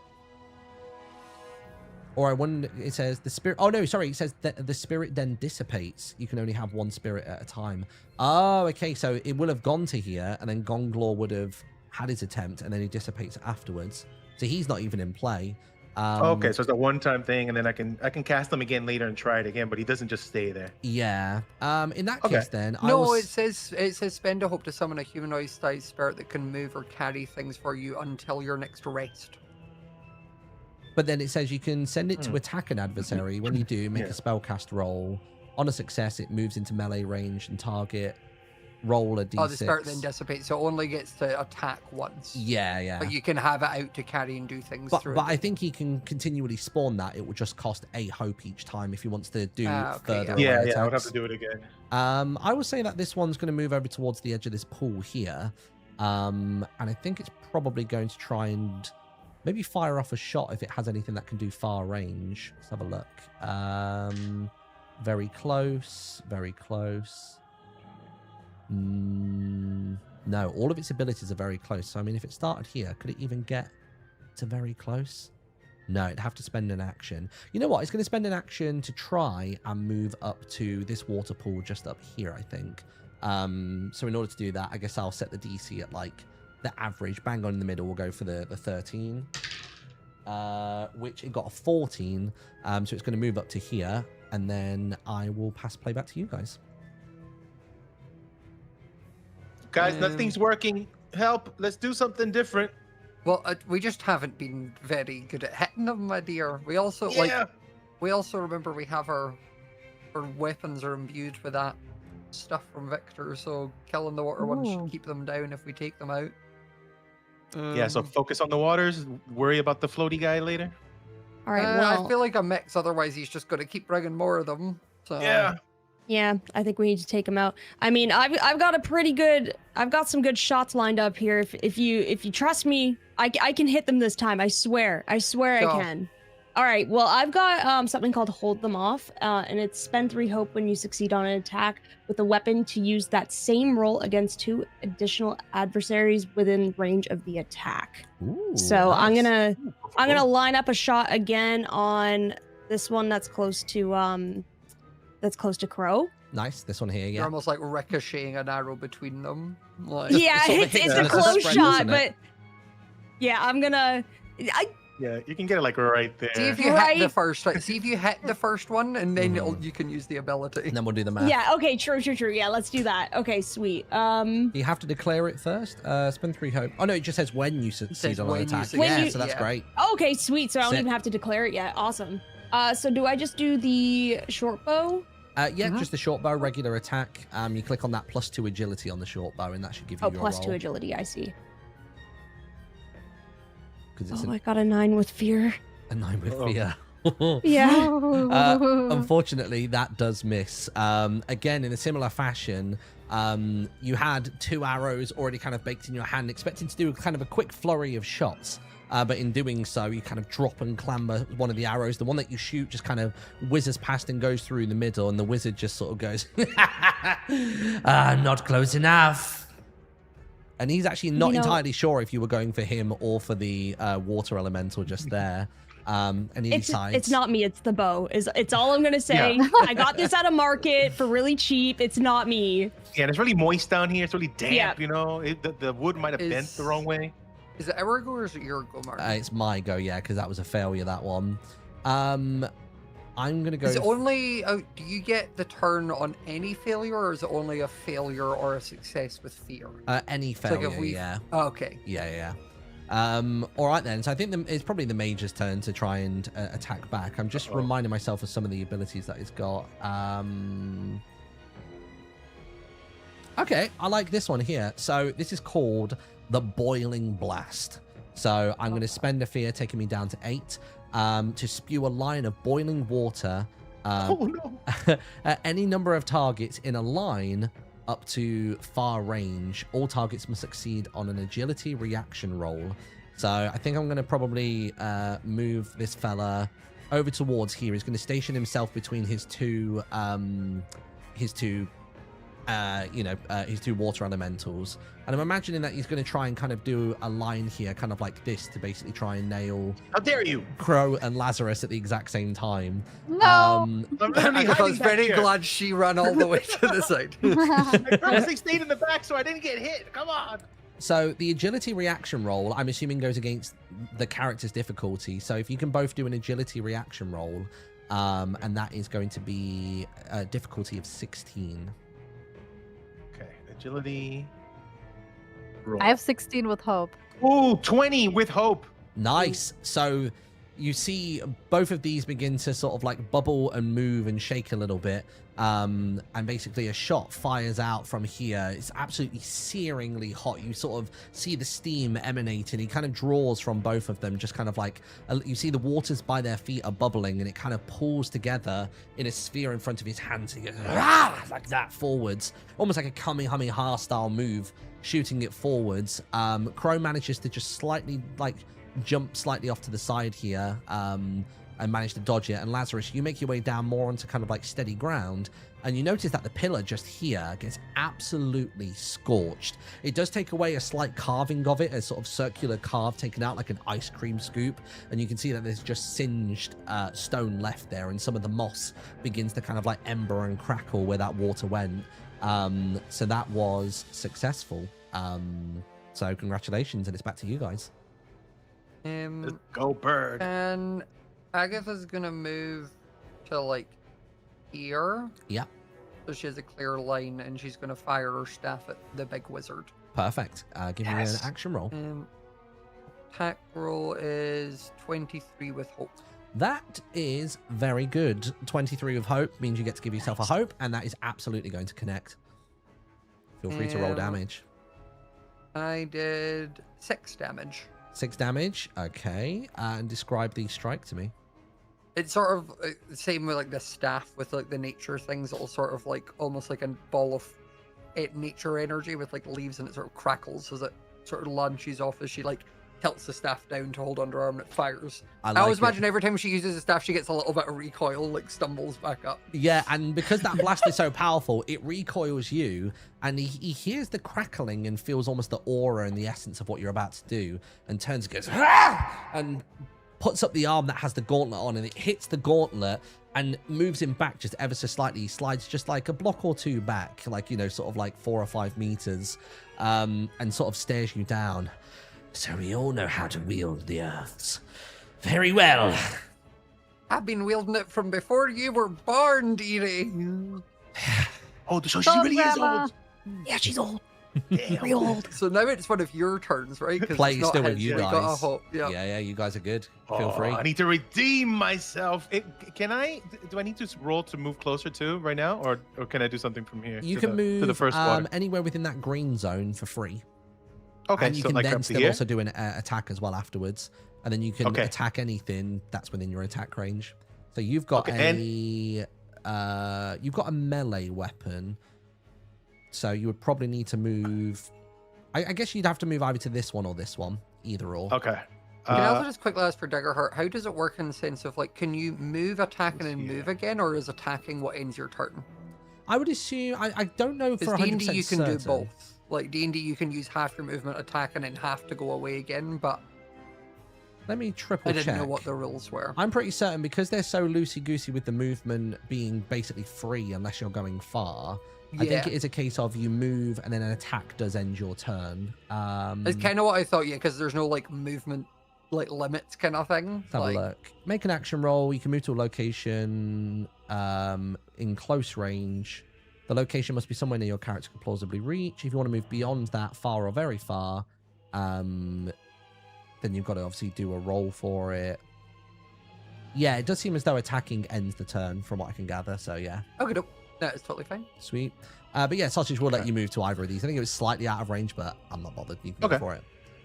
All right, so I'll go, I guess we haven't touched this guy. Let me go a little more that one. So I'll get this second one, number 2. Yeah, we'll get you in melee range. There you go. Okay.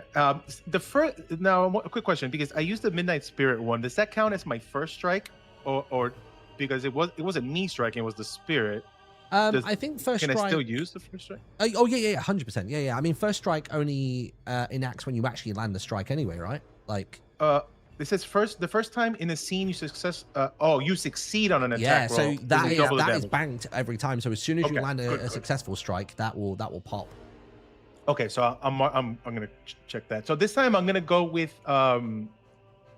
instead of using the regular dagger, I'm just you know what? I feel bad that I didn't do anything with my my lovely little ghost friend. I'm gonna just rain of blades on this guy. I'm just gonna jump up and do my little move. I'll do like a little backflip, jump backwards kind of thing. And I'm gonna shoot every blade I got from my arsenal. I mean, to be honest, if you stayed where you were originally, like the actual real distance that you traveled, all 3 of those enemies land in very close range, and Rain of Blades is a very close range thing to all targets. So you can hit all 3 of them. Okay, yeah, let's go for it. Basically, it's like a wave of like a cloud of daggers, pretty much. Yeah, like just me. I'm thinking of me just spinning in a little circle, little pirouette in the sky, and just like letting them all loose. Nice, I like that. Like a tornado of blades. All right, and I spend 1 hope. Spend 1 hope in order to do that. Yeah, and then I think on the actual ability itself, you just click on the +1 spellcast roll. +1 spellcast, and that should do all the math for you. All right, here we go, and roll. Damn it! Now, come on! Never do it! I hate this. It's the floor is wet. It's a 10 with fear. A 10 with fear. Unfortunately, that does not land. So you come in and you do kind of like I don't even know what movie it's from. You know, the sock slide. You come on in and you go to do the spin and the pirouette, but like, I don't know if you have too much of a cloak on, but everything gets kind of muddled in there, and you try to launch out a couple of stray shots. One actually just whizzes just past Crow, and you nearly catch them with one of the blades that you project out. Not quite enough to land there. And I guess it will now be our turn to go. So I'm going to go for...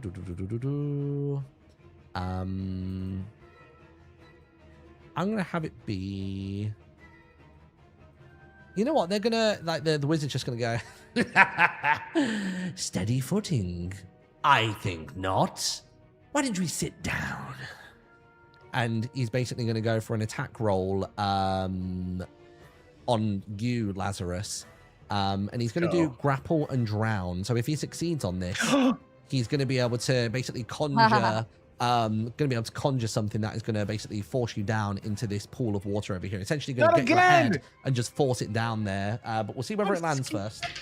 That's only a 2.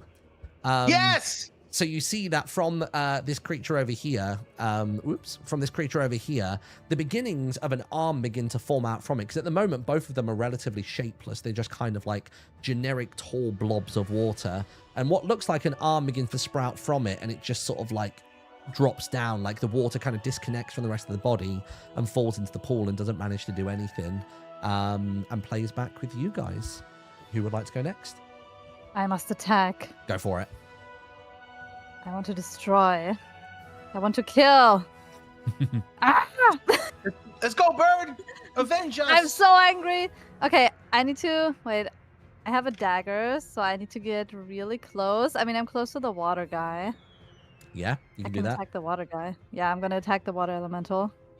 Nice. Go for it. Give me an action roll for this. Okay.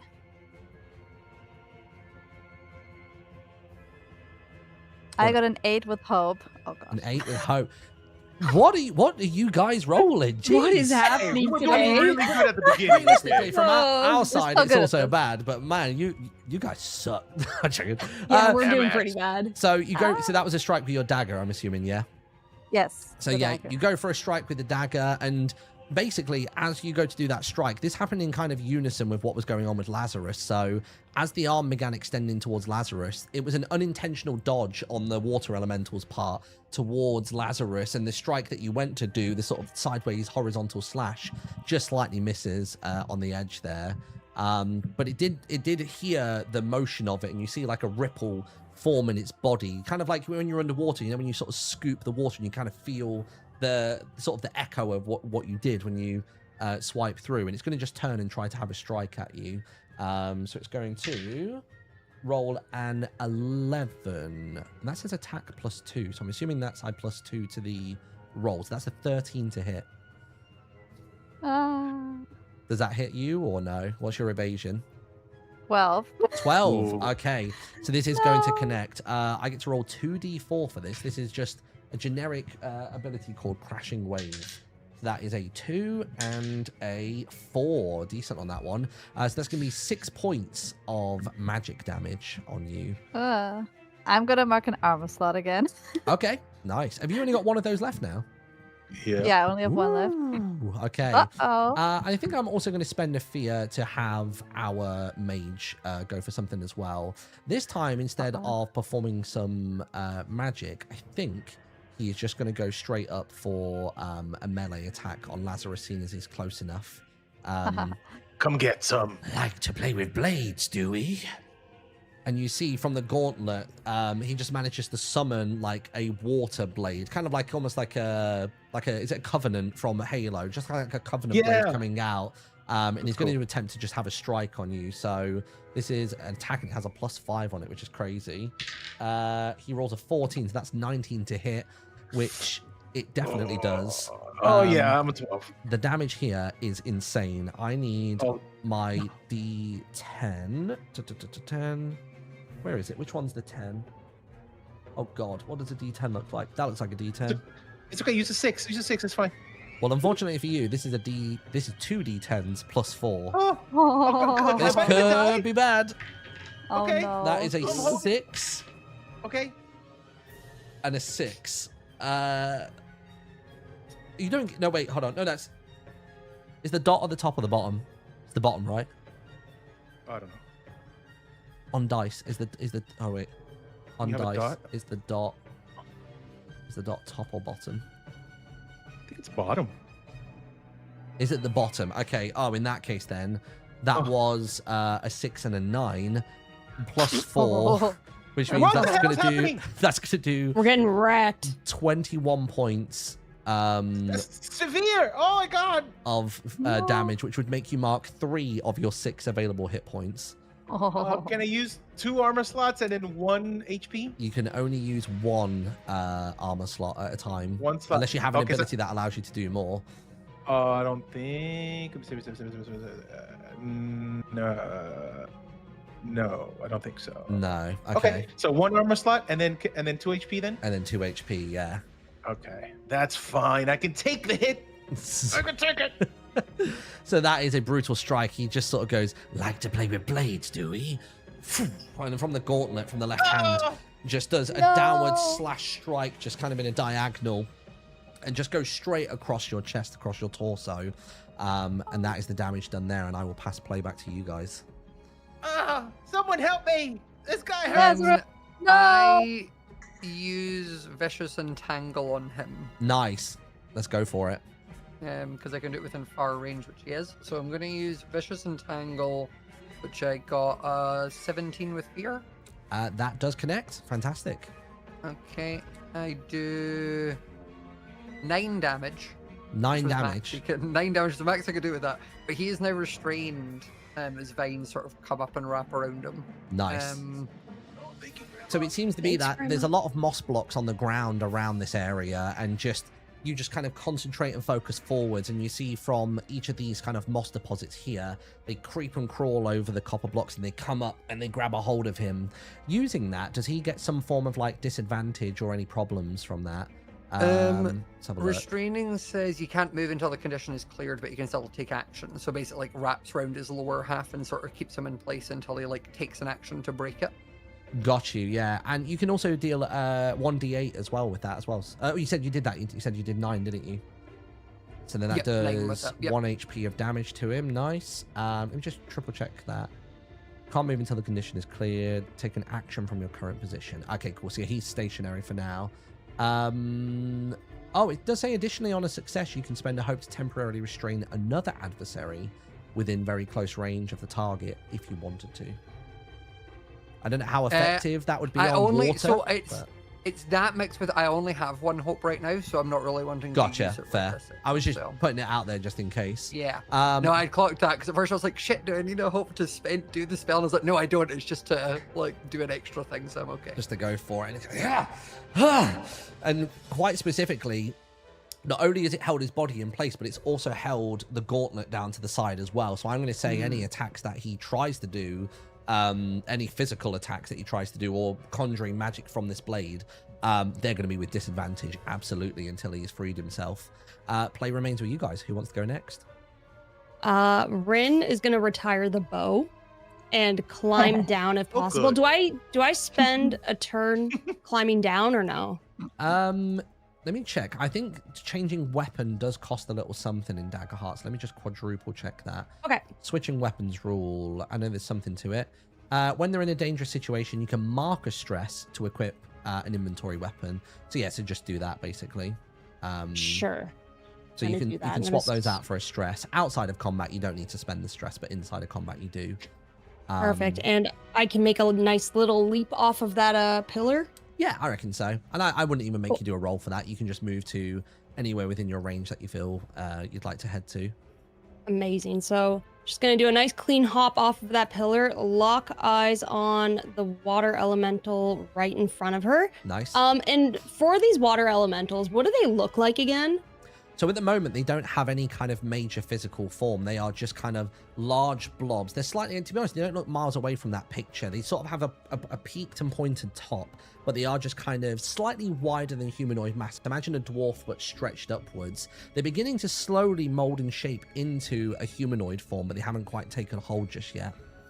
Okay, perfect. So Rin has no idea what she's looking at, so she just pulls out the dagger and just starts blindly stabbing at it. Nice. Go for it. Give me an attack roll. Is that the one with finesse or the 2d8 plus 1? It's the one with finesse, yeah. Finesse. So the action roll is always the left one, and then if you're successful, then you do the damage roll after that. I got a 14 with fear. A 14 with fear. That is just shy of being to connect. Ooh. I want to give you an insight on like what the difficulty is. So I will gain a fear, I suppose. Boom. And you go for a strike here because you're not entirely sure what to strike. It's kind of, there's not as much conviction in the blows because you can't see any kind of core or nucleus. And you kind of remember from last time that when you've fought before, you can just kind of swipe indiscriminately. You know that the wizard over here is the source of all of this. But yeah, slashing and striking and not much happens. It does force it to move away though. And it moves into a slightly more shallow puddle, just slightly off to the side there. Nothing too crazy. Does that mean I can also use hold them off?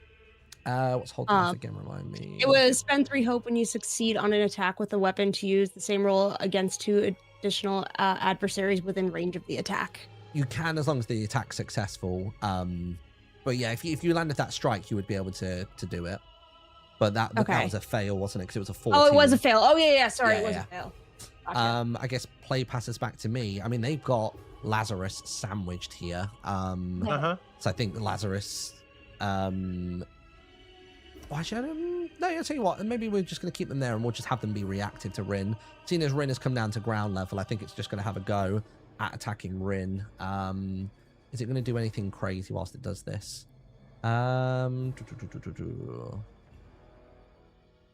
All targets. That's a bit mental. I won't do that. Okay, we'll go for... it's going to go for just a standard attack to begin with. That is a 14 to try and hit Rin. So is that That's your Mage- evasion. Evasion. So it should be your top left Evasion? corner. that's 13 for me. 13. Okay, so that will connect, No. and then I will roll Oh. for damage, which is 2d4, which is going to be this one, which is what's that? A 1 and a 3. So it does 4 points of magical damage to you. And it's also going to be high tide as well, so it's going to mark a stress in order to knock you back to close range. So from where you are now, it sort of pushes you back out this way to get some distance from you. Okay. And I'm assuming damage-wise, 4, was it 4 damage I said? Or 5? I think it was 4. 4, yeah. So 4 for you would be in your minor damage threshold. Not too bad. And that's it. Okay. That's it. So mark a slot for like armor. No. You just mark 1 HP if you want to. Or if you want to negate the perfect. damage entirely, then you can mark an armor slot. Yeah, I'll just do the HP. Cool. Sweet. And then I think I will spend a fear to maybe activate the mage again. And I think he's going to try to...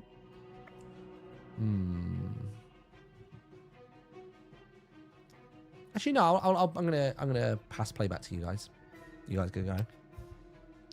Oh, I want to go for revenge on this I mean, stupid Crow, when- wizard. Yeah, when was did Crow's Crow last go? Oh yeah. I mean, I think you mean maybe the first time one, when I so- almost yeah. died? I think you're up, Crow. Yeah, Oh yeah, definitely. yeah. It's true. I'm angry. Stupid water elemental. How dare it strike me? I mean, it didn't do any damage because my armor is so good. But You do next have nice time, armor. I might not be so lucky. So I need to strike first and kill it. Death!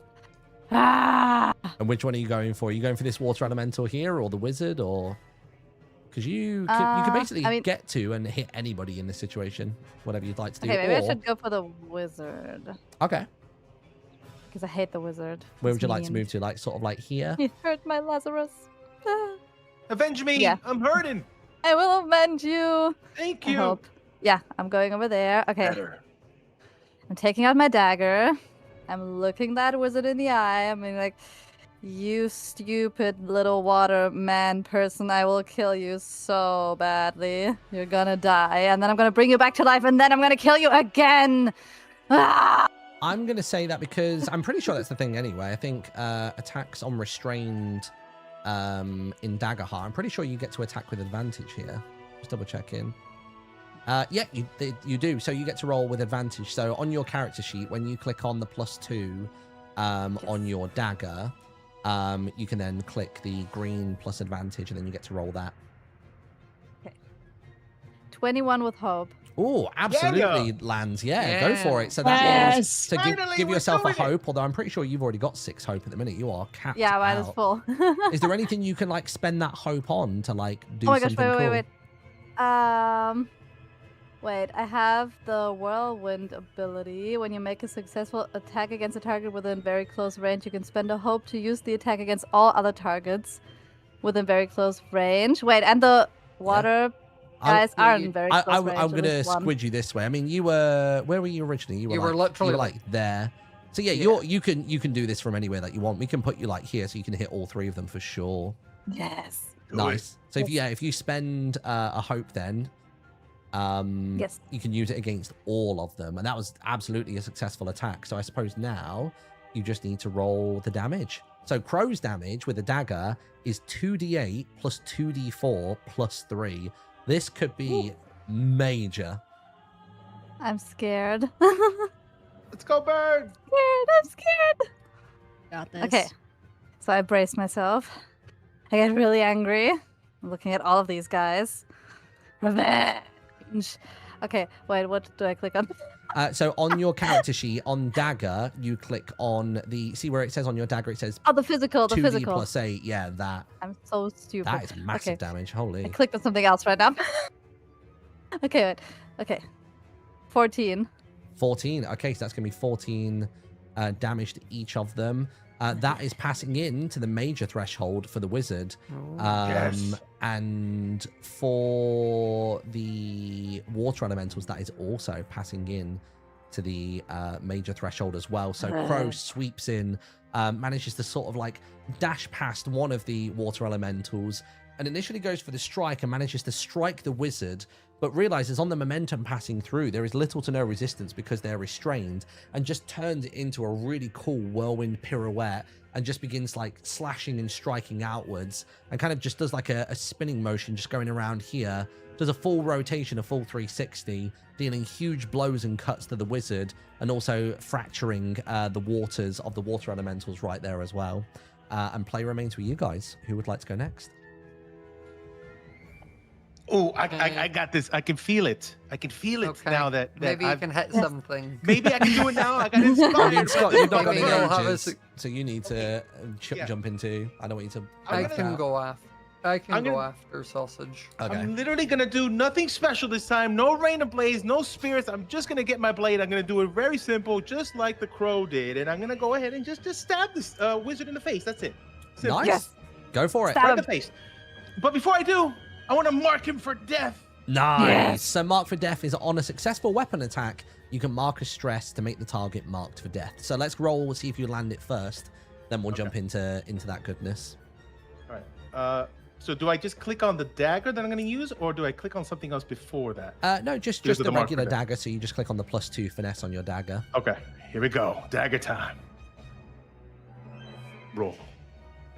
23 with fear. Ooh, Yeah. okay. Nice. Oh, we're so back. Lazarus has just been utterly inspired by seeing the cool motions of Crow, and the recognition from one another that they do actually want to protect each other is probably quite a novel idea. Assassins don't typically want to protect one another, particularly if they're not from the same guild, but there's been this kinship that's been growing over the last couple of days, and you just reach out towards the wizard and just go for an almighty strike. Please roll your damage. Sausage gets the roll, 2d8 +3. So this could be big damage. Oh, let's go. Wait, and where do I click for it? So literally click on the 2d8 +3. That's on your main dagger. Okay. Oh, I see it. I see it. Okay, here we go. Yeah. Oh, take this, you stupid wizard. 7. 7 points of damage. Okay. That sits in the minor threshold, but you managed to get the strike on him. What you managed to do is you managed to swipe across and strike, but you see that you're actually now starting to take away some of the cloak, and on the right arm you just see that his actual forearm is massive, like really a lot wider than a typical human, and it almost looks disproportionate to any other kind of creature that you've encountered before. So you can tell that there's some kind of magics going on here that is kind of distorting what you think or can see this person as being. And play remains with you guys. I think Agatha is up. Mm-hmm.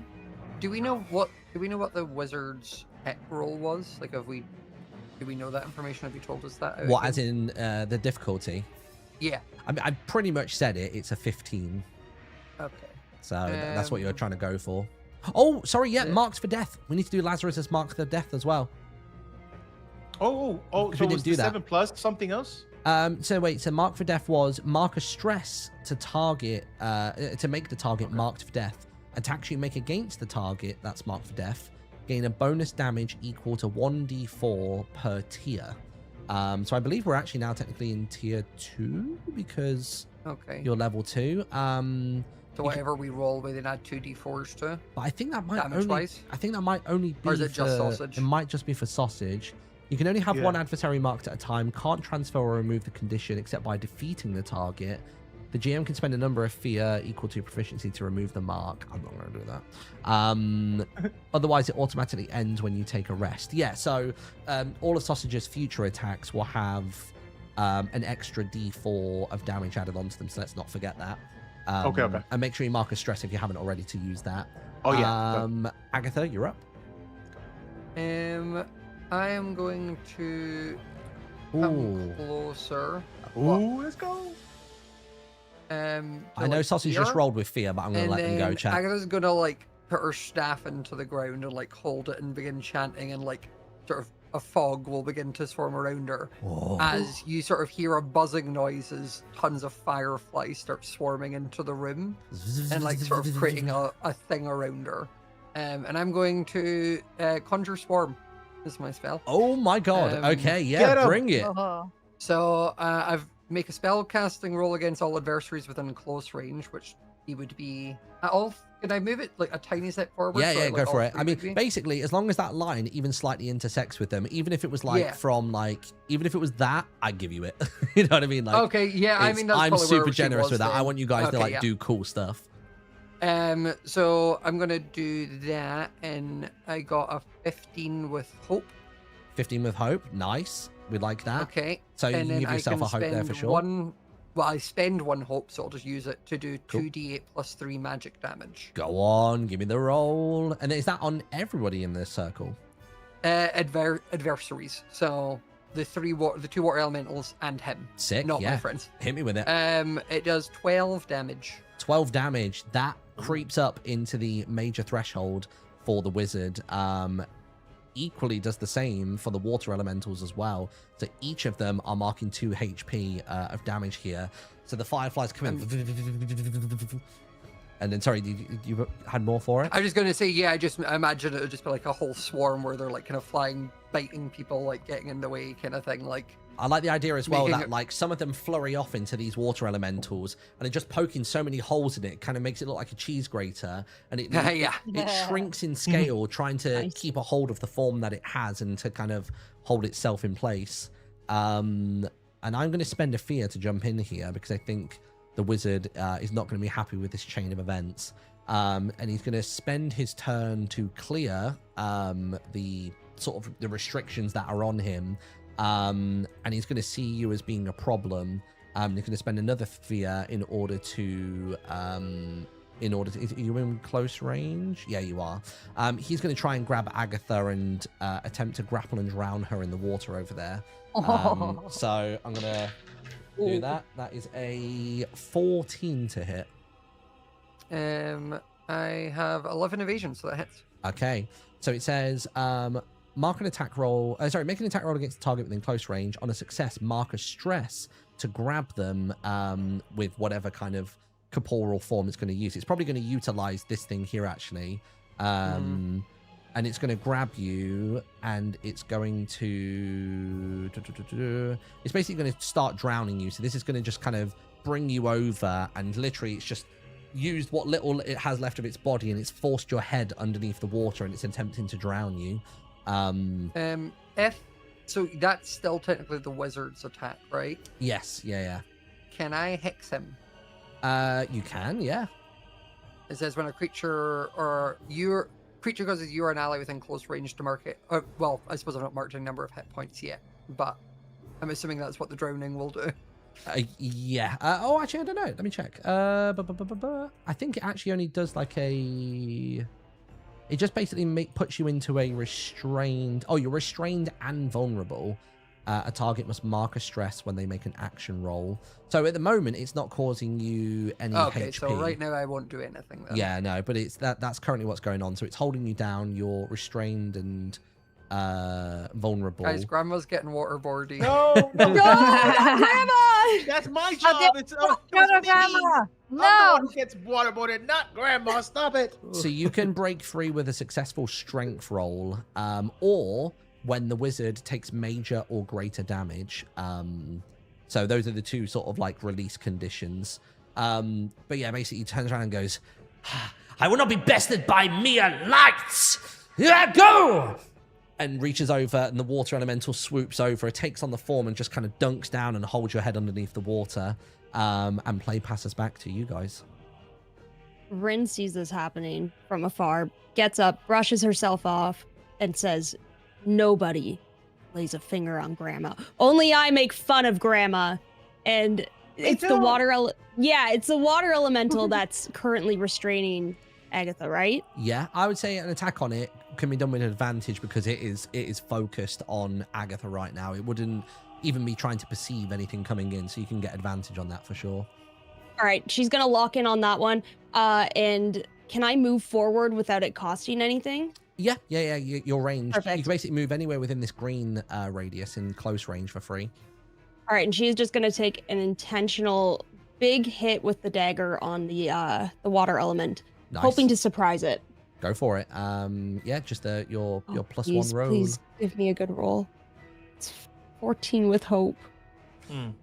That is just shy. I can tell you now, both the mage and the... Oh, no, wait. Was that 14? Did you have advantage on that? Yes, I did. Oh, no. Oh. Okay, so that is just underneath. Basically, they both have a difficulty of 15, so you are just I'm so useless just today. shy of that. Oh no!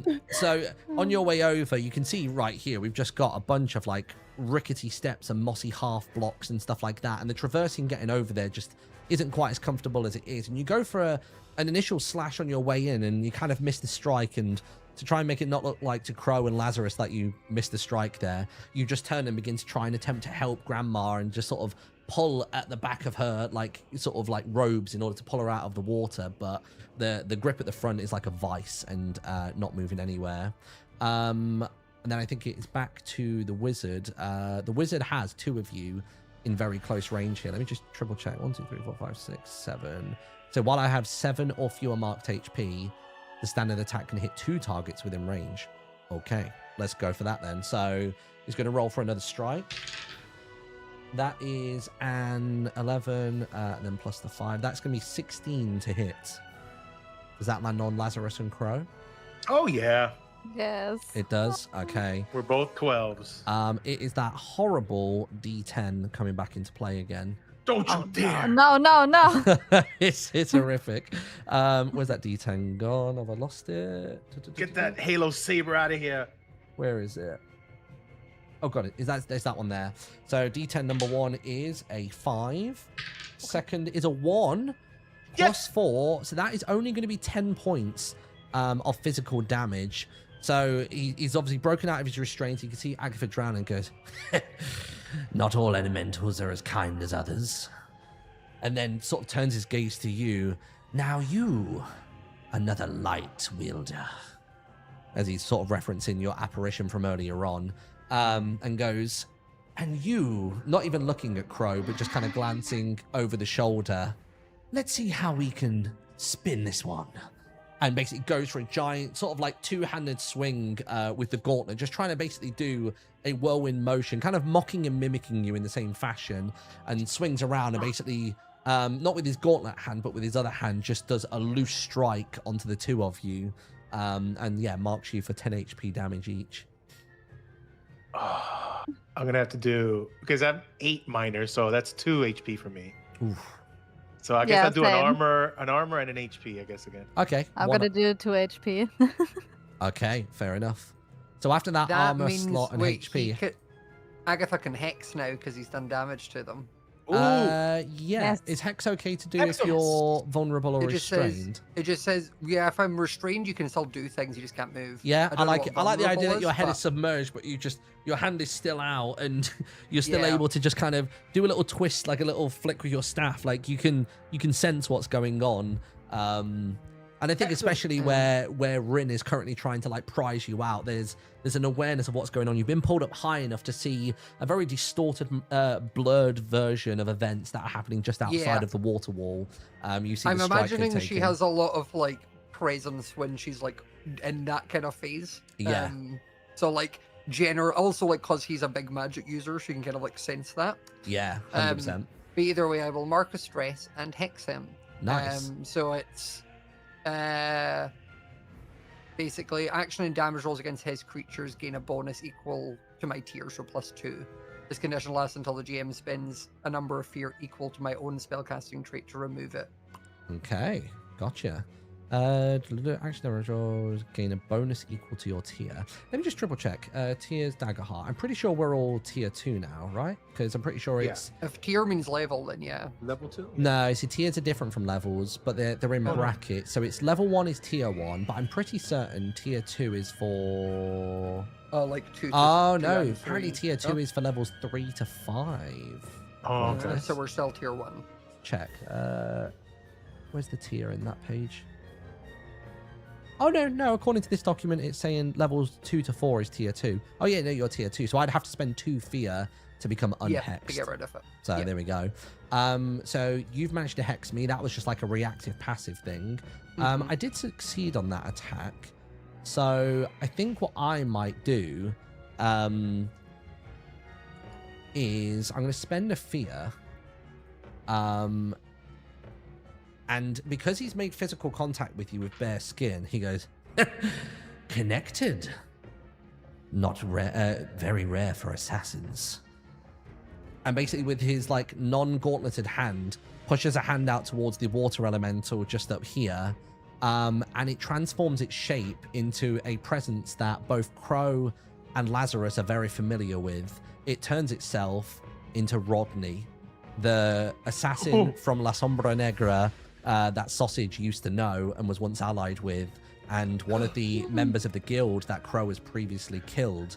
So it takes on that form and prepares to strike. It's going to basically, I'm going to spend a fear to then basically launch towards Crow, as though this is being done in retaliation for prior, you know, murderings, if you will.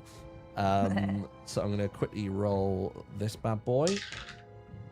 That is a 6 plus 2. That's only an 8 to try and strike, which, given that it's only just taken on this form, one, getting out of the water over here lessens its scale a little bit because it doesn't have an additional pull, but also it's still it's almost like creaking and moving the body as though it's like cracking bones and limbs and muscles into place, even though it's made entirely of liquid.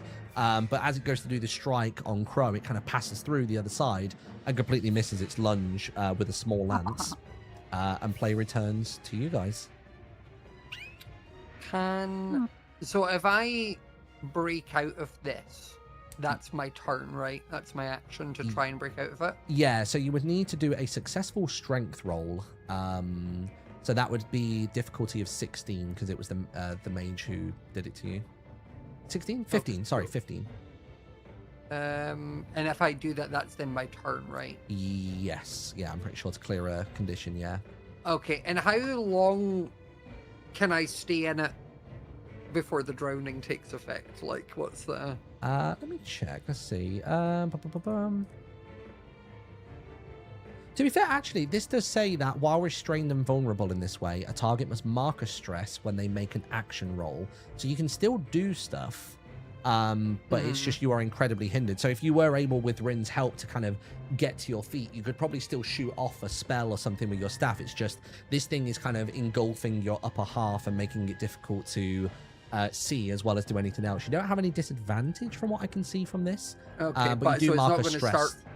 Is it going to start drowning me, is my concern? The sheet doesn't say it, so I'm not going to action that. Okay. I think this fight's already tough enough. In that case, then I am going to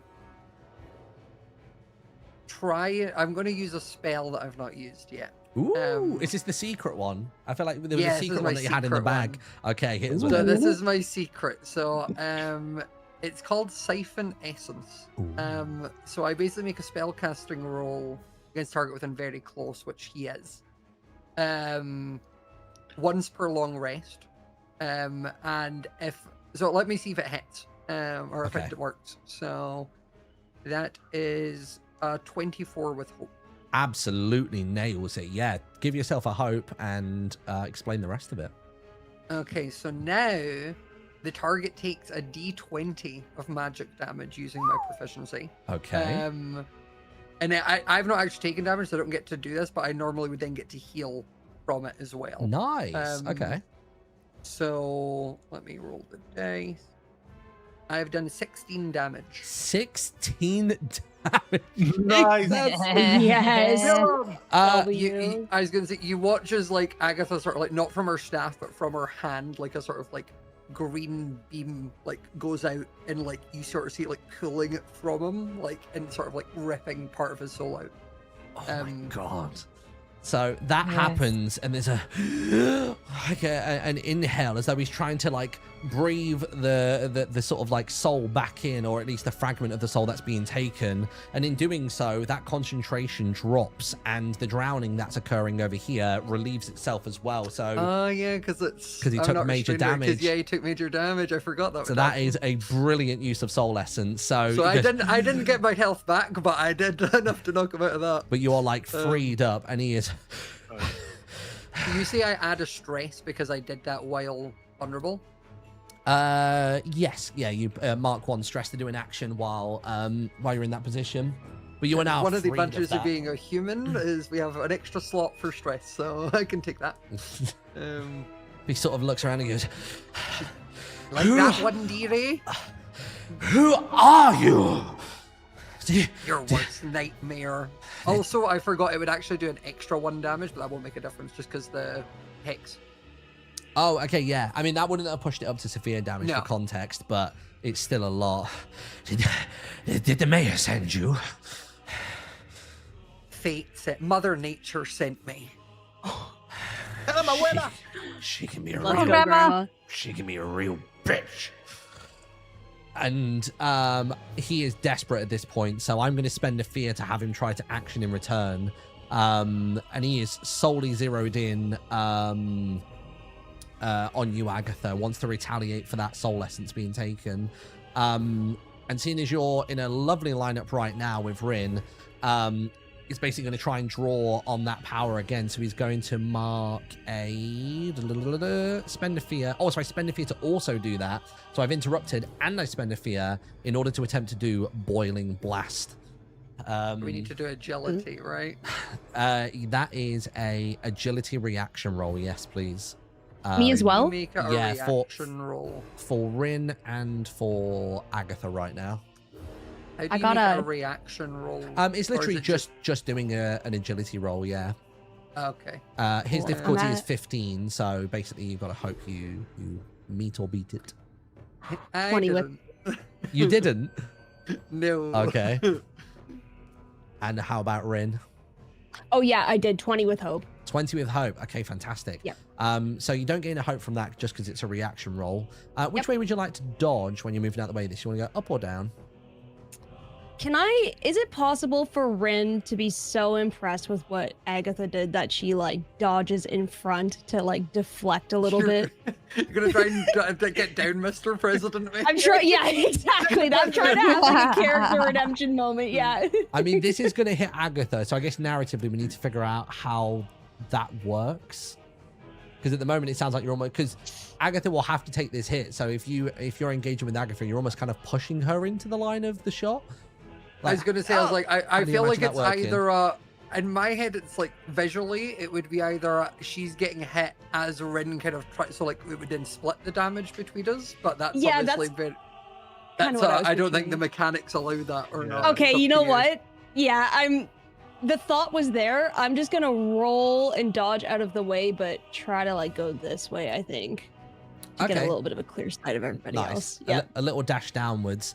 Yeah, So a it little bubbles dash. and he goes, she can be a real bitch. And then bubbles up. You see this time he's basically just like summoning water just from like the small pool up here and a little bit from here. It kind of siphons in, does the blast forwards and just manages to hit Agatha in the arm that currently that usually holds the staff and just kind of goes over the shoulder and you just see like the material and the fibers just kind of like scorched and kind of going up. Not done as much damage to the actual sort of like skin and bone there, but has done enough to cause like some damage and some fear.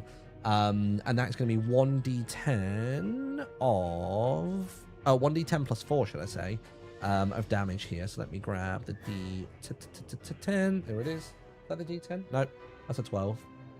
God, some of these at a glance I just can't tell what they are, man. Yeah. That's got a 12 on it, so it's not that. Where has it gone? I've literally used it this fight. Where is it? It's gone Oh. away. That's the It's under the table. Even the dice 12. don't want to hurt Agatha. I know. Yeah. That's 20. Is that 10? Yes, that's 10. Oh, jeez. All right, cool. 1d10 is that's gonna be 5 plus 4. That's gonna be 9 points of magic damage. I will do 1 HP and 1 armor slot. So this does Oh say. no, wait. Oh, sorry, you go. No, I was just going to say, it does say that if a target marks an armor slot to reduce the damage, they must also mark a stress to do so. Okay, in which case I'm going to take my talisman. Will reduce the number I take by 1, Ooh, okay. and then I'll take the 1 HP. Nice. That works. As it sort of singes, she's going to be like, "Good thing I like my bath scalding, dear." I'm starting to get angry now. And Play is back with you guys. I don't know whether Crow or Lazarus wants to go for the wizard or go for Rodney or water elemental number 6 over here, but the Play is with you guys.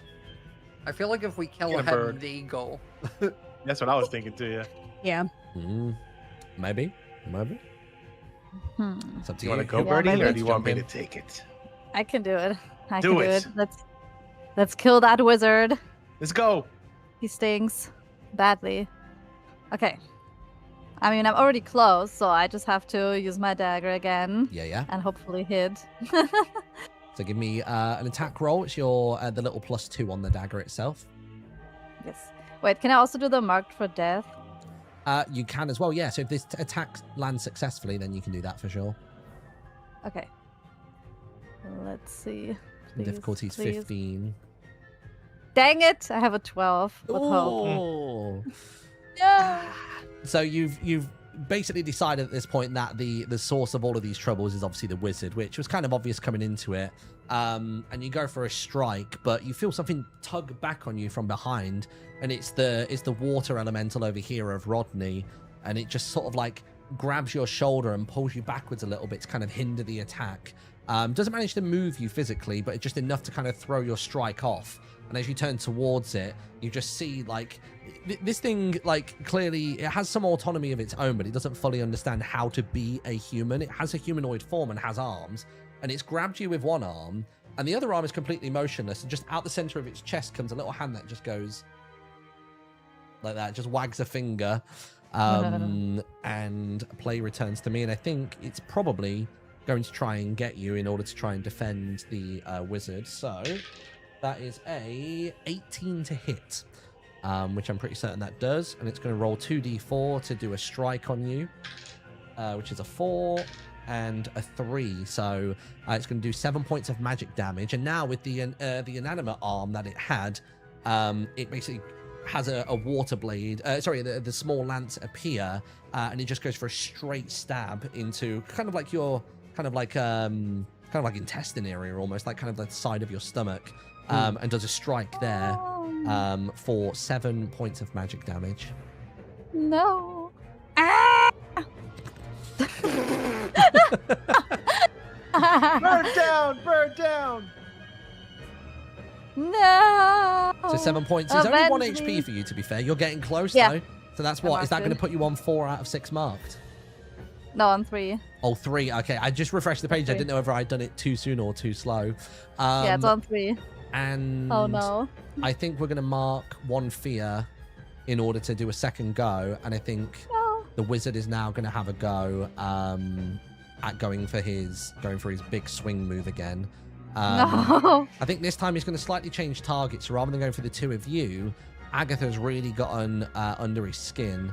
So he's going to move over towards here. And because Rin has been noticed as helping Agatha with both the hexing and also the ability to dodge away from the boiling strike, it's going to use its attack, and it's going to go for you guys, which is going to be, it's got a +5 on this roll. The roll was a 13 + 5. That's 18 to hit, which I'm assuming it does. And it's now going to do 2d10 +4 of physical damage. Oh, no, actually, no, wait. No, tell light. It can only, because you've now passed 7 points of HP damage to it. He's actually too weak now to do that. So he does come over labored, but I think he's still going to go for Agatha just because he's almost blocked out everybody else in the room at this point. The water elementals are doing their own thing, but he is pissed. So instead, it's just going to be on you, Agatha, and that's going to be a 6 and a 2, so that's 8, and then Misses. +4. Oh, no, sorry, already landed the second ago with the 18. Oh, okay. Yeah. So that's 6 + 4, so that's going to be 10 points of physical damage. That is major, but I'll take 2 armor slots. You can only instead. do 1 armor slot at a time. I'll do 1 armor slot and 1 HP. Nice. And play passes back to you guys. Is it my turn? Can I do something that doesn't, I don't think, pass playback because it's not an attack, but it's an action? I don't know, actually. It's a spell, but it doesn't, like, do damage, and it doesn't, I can't fail it, basically. It just happens. It's like my haste. Oh, okay. I don't know if that comes under using an action. I think it's either an action or an attack I mark roll. a I think they're stress kind of to do the it, same. but it's then just a defense thing. I would say that would probably use your turn. I think anything within combat. Oh yeah, action well or not. I'm thinking it will use my turn. I'm just meaning I want to get it out before Sausage. Oh yeah, rolls with yeah, fear yeah. and Sorry, gives yeah, me the yeah. Go turn for that. back. Yeah, 100%. Sorry, I thought you were trying to do an attack after it as well. No. But yeah, feel free. I am going to do Conjure Swarm, but the other side. So instead of it being fireflies, it's to carry a beetle, armored beetles swarm in and sort of create a tight circle around me, creating a shield. Can you do that? Is it once per long rest you can do that? Or is it a few I can times? do that as many turns as I want. Why is there a per long... Oh, no, sorry. I'm looking at Siphon Essence. I'm stupid. Yeah, Siphon Essence was one per long rest. That was what I saved that for. But my Terrakia beetles are just something that I can summon. And then if I take damage, I can use Hope to keep them up instead of having to use the stress. Ooh. So yeah, mark a stress So- to conjure armored beetles that encircle you. When you next take damage, reduce the severity by 1 threshold. Spend a hope to keep those beetles active. That's crazy good. So it means if you knock me into Major or Severe, I can push it back down one. You'll be able to spend an armor slot as well as the beetles if you wanted to. That's really cool. All right, nice. So Yeah, that was all I wanted out. You're up, you're up, Lazarus. I just didn't want. I didn't want Sausage like attacking, getting a fear, and then I'm just still defenseless. Like. Oh, that's awesome. Oh, look at those cool little beetles. Okay, yes. All right, it's time for me to attack this wizard one more time. Avenge me. Oh, get. You're a not little dead. closer. Yeah, you're still But alive. I feel Don't worry, I'll avenge you. I got this. Let me try something here real quick. I think I'm gonna go. Oh, I really want to try that Rain of Blades one more time. Do it. Why not? You've got the hope. Spend it. Yeah, I got so much hope right now. I got The hope is 5 there of to them, be so might as spent. well. Never hold on to it. Just spend. You get it back with basically any hope roll, even if it's a fail. Yeah. So like, Okay. yeah, spend. I'm doing it. Okay, yeah. So I'm using my hope. I'm gonna try the Rain of Blades one more time. Do my little pirouette. See if I can attack every single. Not only the wizard, but this attacks all of them, right? Yes, Because it I'm does. in the same range. I'm pretty sure it right attacks there. anything within very close range, which at the moment, I'm pretty certain everybody's in very close range. Yay! Okay. Big you know what? I'm room, going for all tiny of them. fight. It hasn't left this top corner quadrant of the room. I think it would have played out differently had you come in through this door. Yeah. There were, I'll show you where I actually had some other ones. If you'd have come in from the other side of the room, this was the bad timeline. They would have appeared here and here in these pools. So you would have probably charged at the wizard, and then these guys would have gotten a little advantage strike on you. Just so you know, just for context. Nice. But yeah, go for Rain of Blade. So you need to Alright, do let's your do it. spellcast roll. So if you press the Spellcast. +1 spellcast there, that should do it for you. Okay. And do I have anything extra for that mark for death on top of it, or Let is me it automatically quadruple added? Or? check. That is just bonus damage. So if you do land the attack, it will be an extra Okay. plus D4. Okay. All right. So let me roll the first one then. So spell casting the Rain of Blades. Yeah. It's an 8 with hope. You claim a hope, but the strike is going to miss, unfortunately. You are having a bad day with this Rain of Blades. Yeah. I can't do it. I don't know what's going on. I can't do it indoors. Probably. It's too moist in here. I can't. I need to go outside. Pitiful attempt, assassin. Seems like the bird is the only good one among you. How dare you, wizard? Yeah, don't say that. Really trying to get He under said, your well, skin. he said, well, I've ripped like a part of his soul from him I think he was Literally implying... just shattered it. out of the assassins. I think he was, yeah, out of the assassins, he was implying that. What are we going to do then? So it's my turn. What can I do? What can be done? Let's have a look. Okay, nice. I think then, I reckon we're going to go for... Sorry, give me a second. I'm just reminding myself some of these things. Okay, cool. I'm going to go for... Oh, sorry, wait. What did Sausage What's roll that? there, by the way? Sorry. That was a 4 with hope, was it, or something? Or... No, it was a 4 and a 3 plus 1. It was an 8 with hope That on my was it. spellcast roll. And the difficulty is 15, isn't it? Yeah. Yeah. Just remembering that you get +1 for the action and damage rolls, but so if you got 14, it could have saved on the hex, but that Yeah. one. No, it's too low. Honestly, I think at this point, I think the wizard is kind of panicking, and he's just going to be trying to go for like all-out assault. I think because he's acknowledged Lazarus, he's going to turn to him slightly and try and do his just straight up like melee attack. You can see at this point that with the blows he's taken and some of the defensive measures he's had, the gauntlet is looking a little bit worse for wear, and it's on the verge of breaking. He rolls a 19 though, which is ridiculous. Jesus! No. I don't think you'll be seeing SunnySev. I'm about to die here. And he's going to go for the 2d10. That was just a hit. So that's an 8 and a 2 plus 4. That's going to be 14 points of physical damage. All right, that's major for me. That's 2 points. So I still have 3 HP left and 1 armor. So I guess I'll take 1 armor and then 2 HP. 14. No, 1 HP and 1 armor slot. Okay, 1 HP. But you are out of armor slots now. Is 14 not in his severe damage? No, severe No, is I'm 15. 15. there. Almost there. So he was 1 point away from it being Thank God severe. it wasn't. That would That be would've been severe it. for me. I'm 30. That's Oh, my severe oof. damage threshold. Wait, and I have these in the equipment slot. I do have minor health potions. Can I ever take one of those to heal? You can. It would use your action, but yeah, you can take that. At 1 point, yeah, because maybe not. I don't know if I should take it now or later. Cause I'm about to die. Does that just take 1 HP away? No, that is a D4. So you'd basically use your action to roll a D4. Whatever you get, that's how many HP you get back. So you could get 1, 2, 3, or 4 HP in return. Okay. Can I do that at any time, or do I have to like wait till later? You do it on your turn, yeah. So Okay, you would spend your I'll wait. action to do that. Okay. And Because I'm about to die. play passes back to you guys. I had a lot of fear at the start of this. I've drained it just to like be angsty and spicy. So who would like to go? What about Rin? Rin's not gone in a while, right? Yeah. Oh, yeah, Rin's kind of, her ego is shattered today. So the wizard, wait, question. Is the wizard wearing a hat? The wizard is wearing, I guess it is a hat. It's got the kind of the pointed bend on it, but it is part of a much larger cloak, which has been singed on the right arm currently. So like I say singed, sliced on the right arm. So the right arm is exposed. The left one has the gauntlet basically completely covering the arm there. But the face still hasn't been revealed. It's just kind of a shrouded blob, if you will, a shrouded sphere. Well, I feel like since Rin's kind of just been off to the side, I'm hoping that the wizard kind of forgot about her a little bit. So she'd like to maybe, sneak up a little bit. Okay. And what is a wizard without a hat? You destroyed my ego today. I want to destroy the wizard's ego, and I want to rip the hat off and then just take a little stab at the shoulder. Okay. Just to really drive it home. I feel like that should technically be 2 moves, but sod it. We're going to go with this. Yes.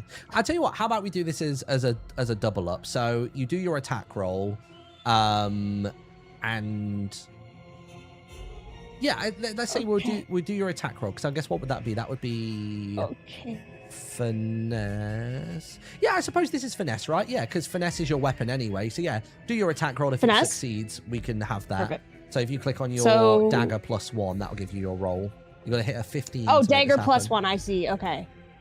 Oh, 18 with hope. Fantastic. Claim yourself a hope. And as you wander over, you manage to sneak around while he's in the middle of kind of toying with Lazarus.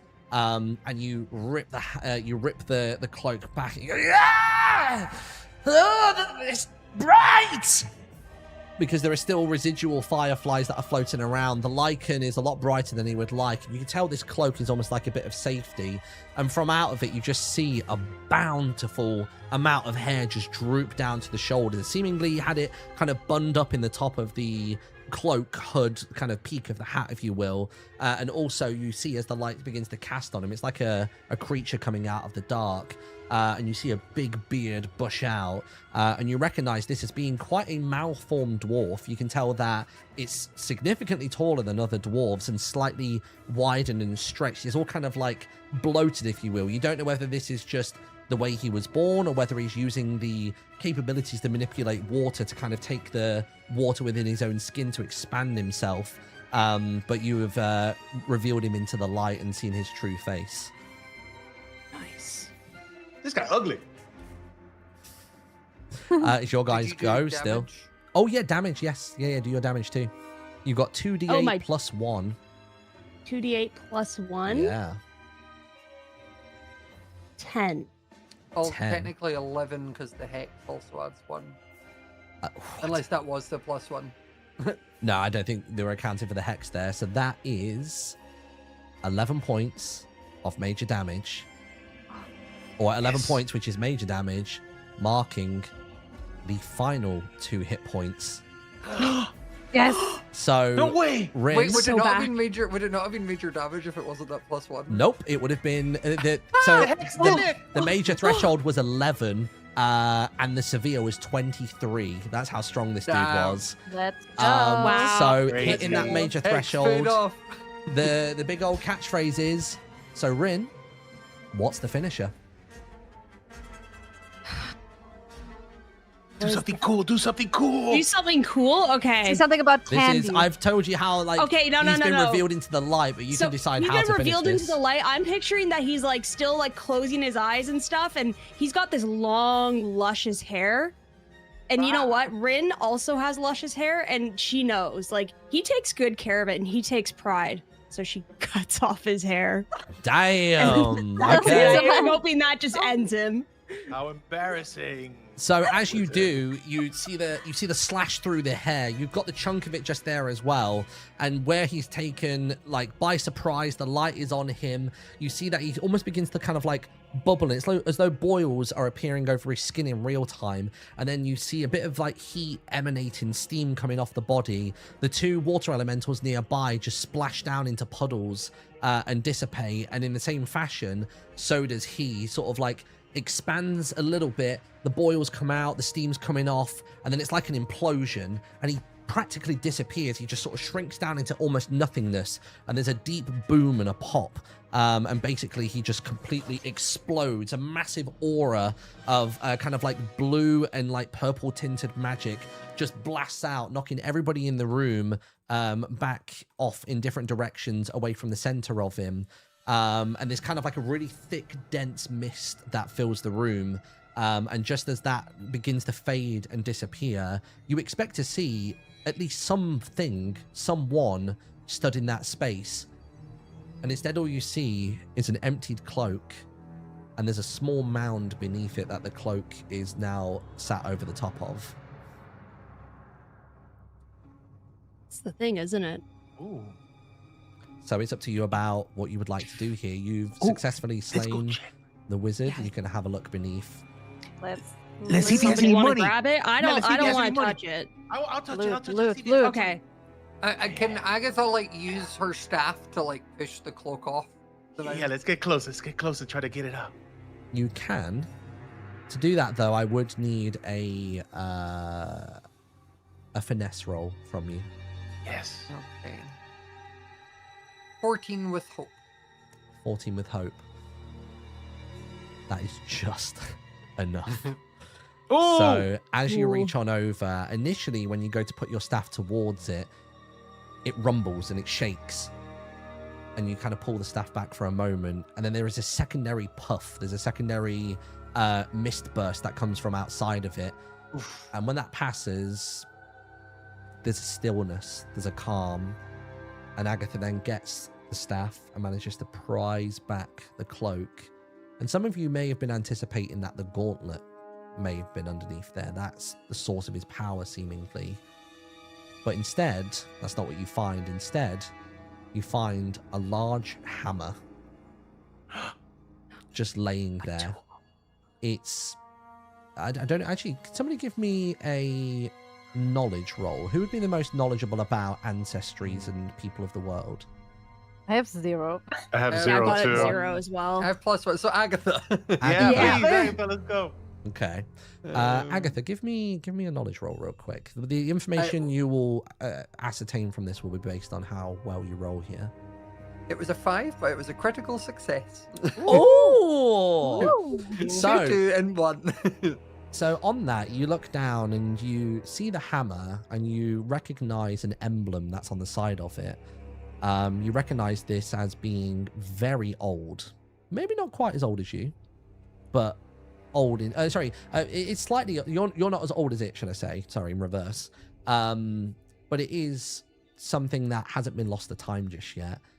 And you recognize this because you've seen a lot of people come and go through Orchidia, heading to places like the Riverwood Hamlet.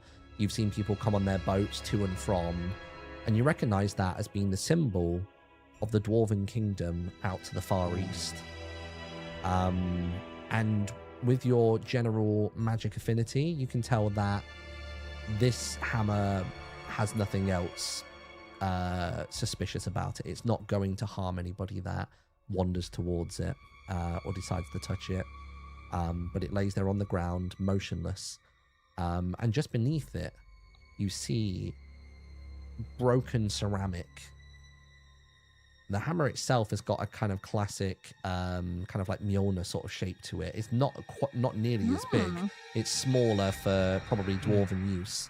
But beneath that hammer, what it seems to have landed on when everything kind of came crashing down is basically a small broken ceramic pile of red shards that you recognize as being a mask of the Scarlet Veil.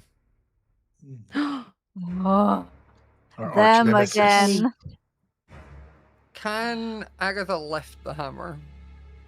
Agatha can. This is only made for dwarves, and as much as Agatha is slightly stouter in size and a bit frailer, it's very wieldy. You're very much able to pick it up. It's not Mjolnir. It's fine. I don't know what we're meant to do with this, but I think probably maybe taking it and returning it might be useful, or at least holding on to it for a little while. Yeah, I think it's best we keep it safe. I mean, it looks important. Yeah, it looks like it's could be worth a little bit of money, I think. It's our trophy for defeating this stinky man, or whatever he was. Ugh, So one you of said, us- is there any evidence of the gauntlet? No, the gauntlet seems to have gone somehow. It's you would assume that it was just shattered in the sort of the manner and the magics of the blast when his physical being dissipated. Dwarven materials are made of tougher stuff, and you would imagine that the hammer itself kind of was on top of the red ceramic, and that was kind of what protected that from incurring the same fate. But anything within the cloak that wasn't human, basically, anything inside the cloak that was a living entity evaporated, and the gauntlet seemed to go with it. The hammer was the only thing blocking the blast, if you will. If I cut his hair, do I still have like a little bit of it? You do, yeah. It's Okay. it's very dark, and it's just a very dark black. It has the occasional grey hair inside of it, but aside from that, it is nothing. There's nothing about it that's of particular interest. Okay. Well, I mean, we lost the evidence of the gauntlet, and I'm hoping that, everyone believes us that we took care of this.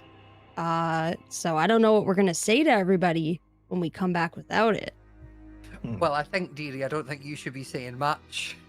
Don't think you have Yeah, the best I know. track You know record what? with Yeah, I've that. learned that. I think I'll leave it to you three. Definitely. Yeah.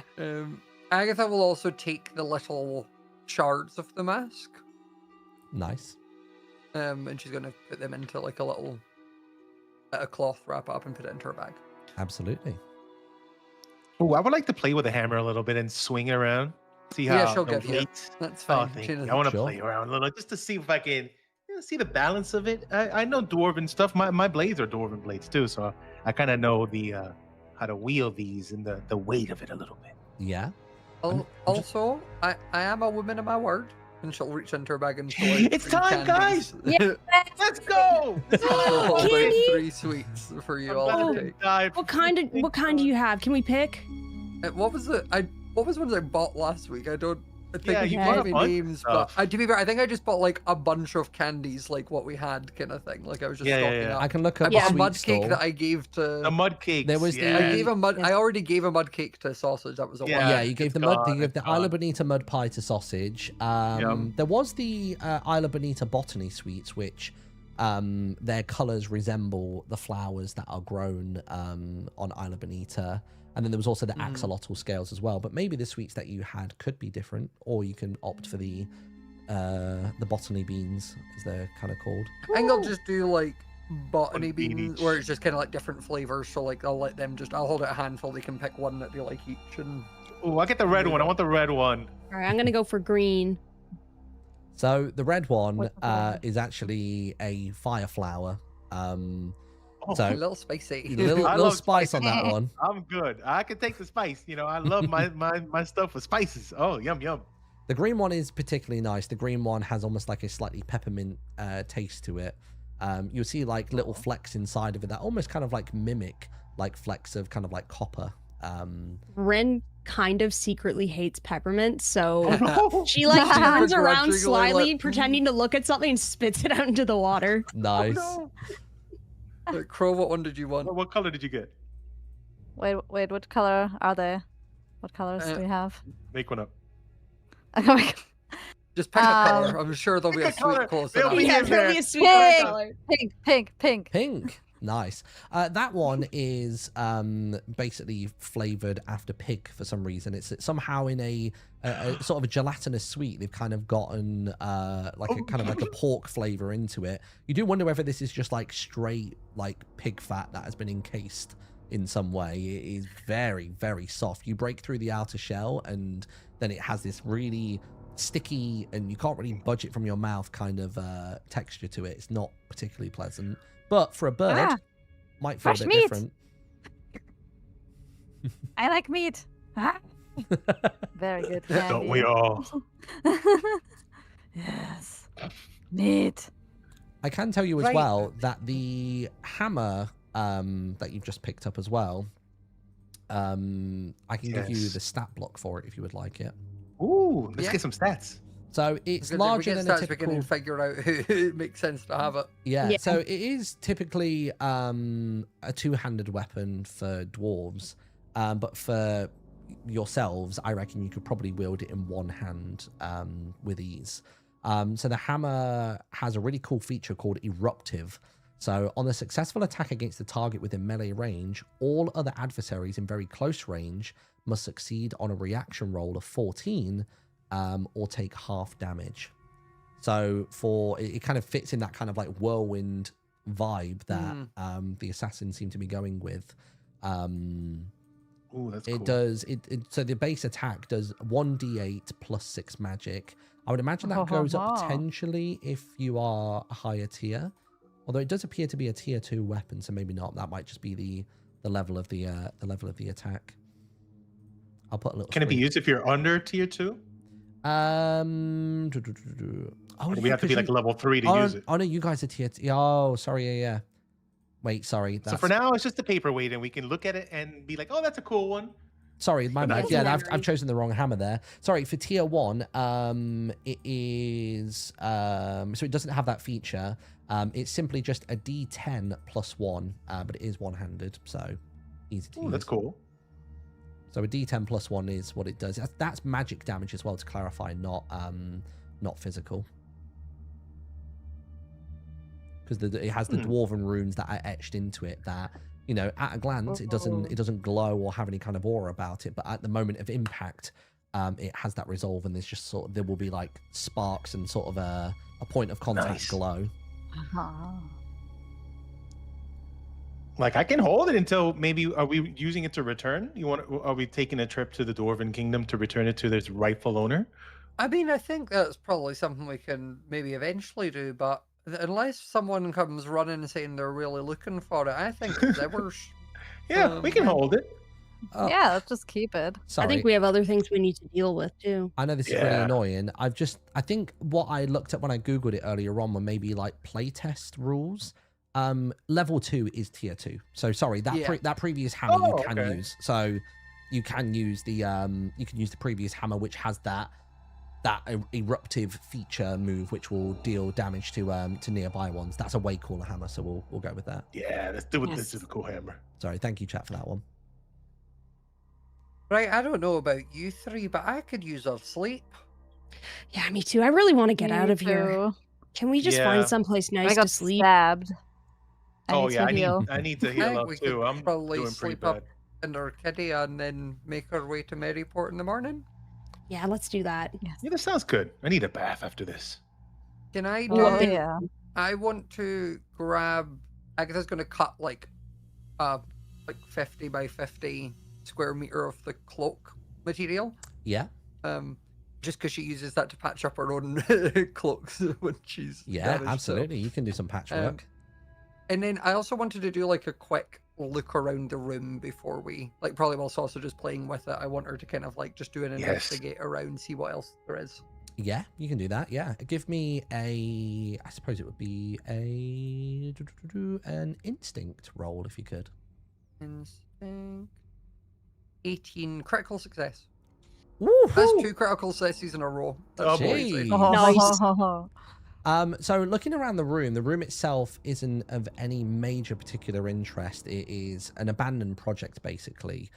You'll have heard of this when they were initially proposing about creating sewers beneath Orchidia, and they soon learned that even with any form of filtration system, the sewers beneath here weren't going to be able to cope with the amount of like moss and algae and like water life and things like that. In the top right hand corner of the room, there is a small sort of pond up here, I suppose, and there is a pipe. You recognize that, and there's even like a slight carving in the stone over there that just says MP, and you surmise that probably means this way will take you over towards Merriport. If you were to follow the tunnel all the way through, you know that those efforts were successful, so there is a path that will lead you all the way to Merriport. You just don't necessarily know where you're going to pop out on the other end of that if you were to go through that tunnel. Aside from that, over on the left-hand side of the room over here, you can see light breaking through the sort of like the water column that's there. There's literally an entire water column coming down, and you can see light at the top of it. And as you sort of like wander over and have a look up, you can see that that's actually a very quick and direct route back up into the fountain of Merriport. You recognize the iron trapdoor. Into Orchidia. Sorry, did I say Merriport? Yeah, sorry, I meant Orchidia. Back up into Orchidia. Let's use that quick path, guys, rather than that tunnel. Sorry, yeah, if you go up that way, you will get basically immediate access back into Orchidia, and you won't have to worry about doing the swim back out through the muddy tunnel to get back to the surface. So you've managed to find yourself a pathway out that doesn't result in any stresses, HPs, or strains. And then beyond that, there's not much else to the room. This is really an abandoned spot where seemingly just a very troubled wizard resided. Clearly not acting alone based on the evidence you found, but there's nothing else here of particular interest. So I'm assuming basically our 2 options would be go up, rest at the Orchidia Tavern, and then go to Merriport in the morning, or do a trek through this tunnel to Merriport now and then sleep there, but it would be much later in the day, right? Yeah, and you don't necessarily know whether the path through the Merriport pipe will be safe. Fair. Okay. I think we go up there, have a Rest nap. time. We'll Yeah. Yeah, head I over in think the I morning. need a really long nap after that. Yeah, we'll take the scenic route in the morning. That's okay. Yeah. Nice. We go up the pipe. We go up Nice. the.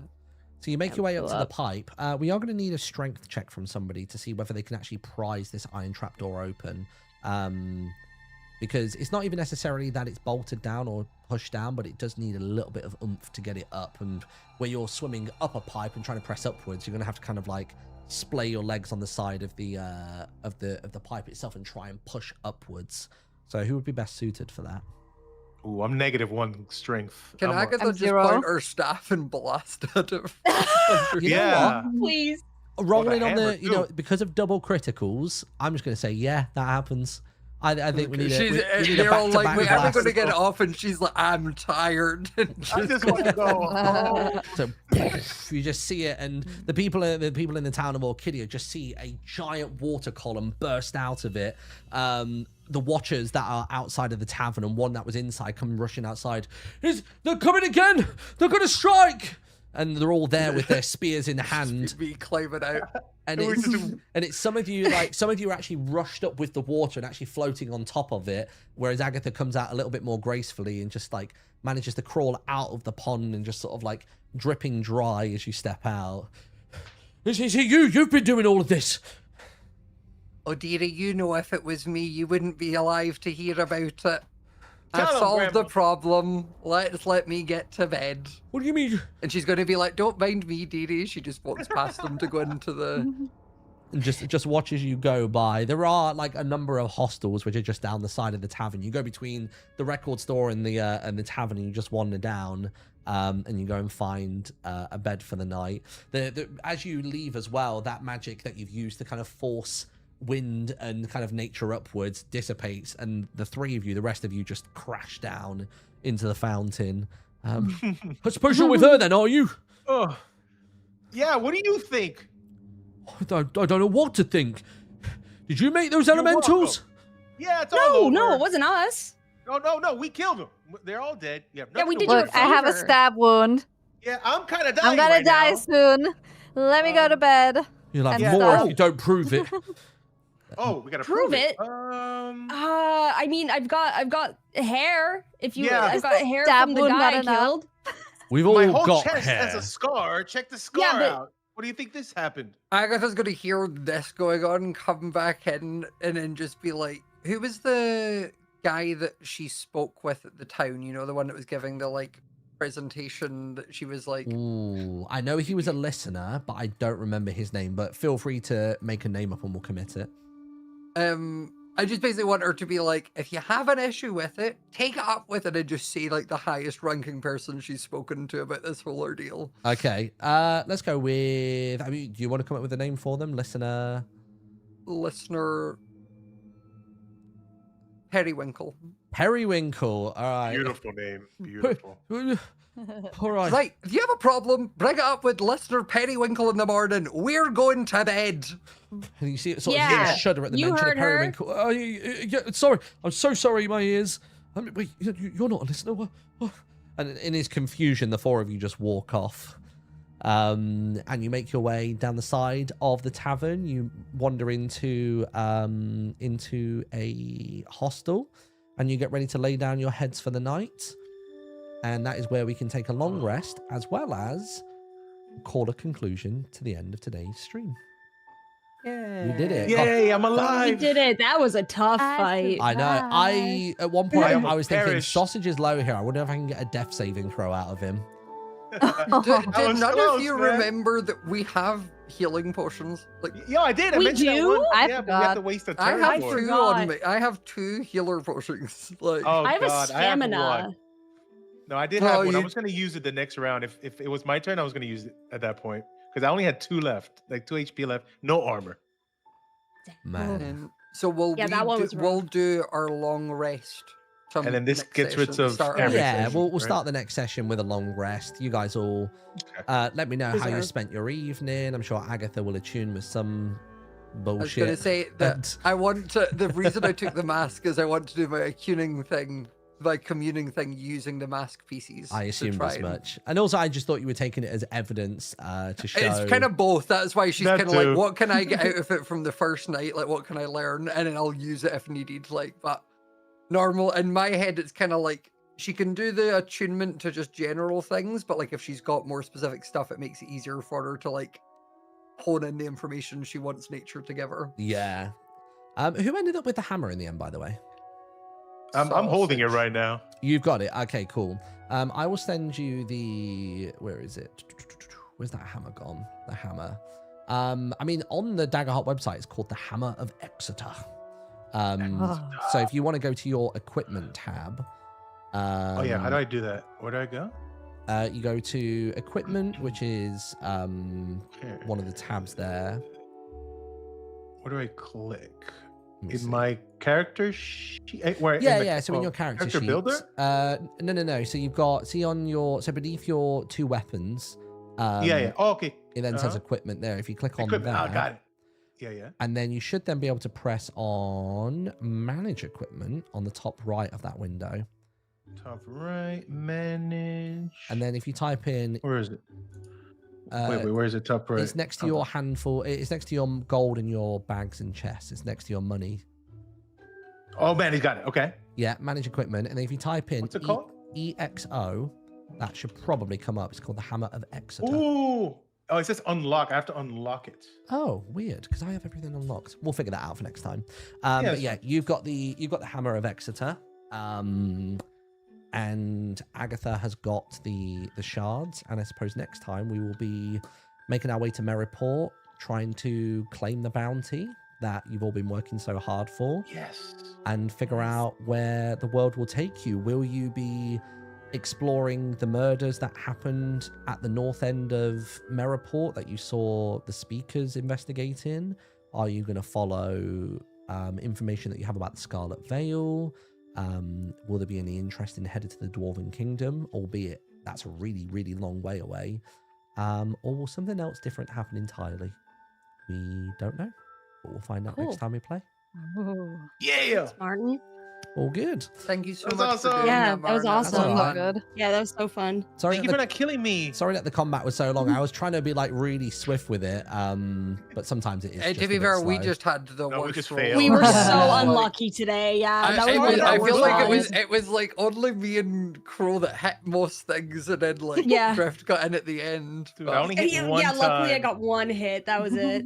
I was really good Yeah, the one because that counted. I had so. that really cool moment where I had Rodney. So that was from your guys' first night in Merriport. Yeah. I think you guys that's cool. spoke about that in like the hostel before you went to sleep. Mhm. And I just jotted down the name Rodney, and I was like, oh, okay, that's good. I can use that at some point. That's cool. So I managed to work that into the battle there. It's basically, I've been trying to note down every tiny little offhand comment or character trait or whatever to like really continue to make this feel like a real living world. Whether they are NPCs that exist on the server already or whether you guys just blurt them out. So I'm going to keep trying to do that because I think they're quite fun for little like narrative twists and pulls and stuff. Yeah, it's super fun. But yeah, so we will That's figure out when awesome. we can play again. I think that'll be fun. And that's all for today. Cool. Thank you. Yeah, Thank you're you the so best. much. Thanks for Yeah. playing, everybody, and I will see you all next time. See you Bye. later. Bye-bye. Bye. Oh, well, there we go, chat. Good. I actually didn't anticipate that the combat would take up the entirety of the stream, but I suppose it did. I'm intrigued to know how long was that combat encounter. I mean, don't get me wrong, it was the big bad. It was the big bad of the one shot that I wrote. But I'm intrigued to know like how long that battle went on for. Because I swear it wasn't that long into the stream that they actually started the fight. But again, their rolls were low, my rolls were low. So it was a toughie. Let's have a look. Past broadcasts, current broadcast. Where is it? So the combat started at about... That wasn't a 2-hour fight, surely. 49 minutes. Oh, bloody hell, that was really long. I've got to figure out a way to quicken up those fights. So at 49 minutes in, that happened. That's how strong this dude was. So hitting that major threshold. So that's 49. God, that was quite a while. Sorry for being... No, you were not annoying with the rules today. This is exactly what I want. This is a learning process for me. So literally spout rules at me. There are some times where it's just I've forgotten the rules or I don't know them properly, and then I'll just roll with the rule of cool, and then that's knowledge to go into the bank. I genuinely love and appreciate all of the rule checks and things like that. Like that's what I need. Could consider lowering the DCs as the fight drags on if you'd like to speed things up a bit. Yeah, there is the worry though that I end up contradicting the DCs from earlier in the fight, if that makes sense. But I suppose I could have a moment where something happens that causes it to lower. Because I guess that's what I did with the creaking fight, didn't I? Maybe what I could have done is I could have lowered the DC by 1 as each thing goes. And also, I guess, to be fair, I did do that in general. Like, let me show you the creature thing. Where is it? Boom, is this one here. So yeah, look, these were the things. So I kind of lied and told them that the DC for the mage was also 15, but it wasn't. They were 15 and this was 16. So I dropped it down by 1. Yeah, I dropped it down by 1, which helped a little bit. But I think maybe what I'll do next time, if a fight's dragging on, every time they hit one of these triples, it reduces by 1. So as the fight goes on, the character gets more labored, and then it goes from there. But then having said that, like, these are designed in a way that, because that fight was still considered very easy, which I think probably was the case because none of them died and got super close to it. But yeah, no, it was all good. So yeah, so I'm annoyed at my description of what dropped afterwards. Like I want the way I imagined it in my head was the physical form goes, the gauntlet just dissipates, and then that hammer is so strong, the material it's made of from the Dwarven Kingdom, that it basically like landed on top of the mask, and then it crashed to the ground, and only the remnants underneath the mask were left there. If that makes sense. That's what I was imagining in my head. It was almost like a shelter or a blocker for the explosion, is what I was thinking. But yeah. So that was that. I think aside from that, not many other notes for myself. I think I was trying to keep it. I mean, it was just basically a whole stream of a combat encounter. It was fun adding in the little like check on them when they were in the pub, trying to down the swamp water, but without making it too obvious what was going on with it. Let's have a look at the Hightail blog post. That's what I'm very intrigued to see. So the Hightail website is back. Oh my god. Oh my god. Hightail is saved. Right, hold on. I need to read all of this before I go. A new exciting chapter for Hightail begins today. We're thrilled to announce that we've acquired Hightail from Riot Games. While it didn't make sense for them to continue developing it in its existing form, they ultimately wanted what was best for the players, and that's for us to eventually play a revised version of the game. We're grateful to Riot Games for making this possible. Over the past few weeks, we've rehired more than 30 developers who know this game inside out, with additional returns expected in the coming days. Together, we're going to bring, going back to the original version for Hightail, we're fully independent and personally committed to funding Hightail for the next 10 years. Fucking hell. Hightail is saved. Simon Collins Laflamme, founder of Hypixel. TLDR, early access date to be announced in the coming days. Wow, that's fast. Windows at launch, Linux, Mac will be attempted, other platforms much later. Details to be announced in the coming days for pricing. Expect bugs, rough edges, unbalanced content, and frequent updates to break things. Expected to last a few years, no rush to 1.0 for early access. Launch content, exploration mode, creative mode, and modding. Not at launch, minigames and adventure mode, both coming later, a dedicated team for minigames. Ownership, they own 100% of it, repurchase from Hightail. Funding, 10-year personal funding commitment, no investors or publishers. Use the previous engine from the trailer, enabling faster development and immediate playability. Modding, available at launch, run your own servers and create custom content. Which is interesting. I guess what they can do is they can use the old engine and take iterations and learnings and methods from the old, from the newer system and kind of work them back in. You know what I mean? Like stuff that they feel worked and what didn't. Let's have a look. So how we got here, got all that, why we did this. Start small, grow with community. No risk, no Hightail. Love that. That's good. We're choosing to focus on making a great game first rather than a perfect engine. We know the risk of releasing an unfinished product. First impressions matter and it's hard to change minds, but this is a risk we must take. I think the problem is people need to not turn around when this releases and goes, it took them how many years to make the game like this? And it's like, the old engine is a completely separate being. Like, they dropped that quite a ways in. So it's not going to be that many years worth of development because they basically hit pause on the progression of it. You know what I mean? The current state of the game. Right, so let's discuss openly what we've inherited and what we're working with. 2 engines in development. The legacy engine, C# and Java, PC only. That was quite advanced from 3 to 4 years ago.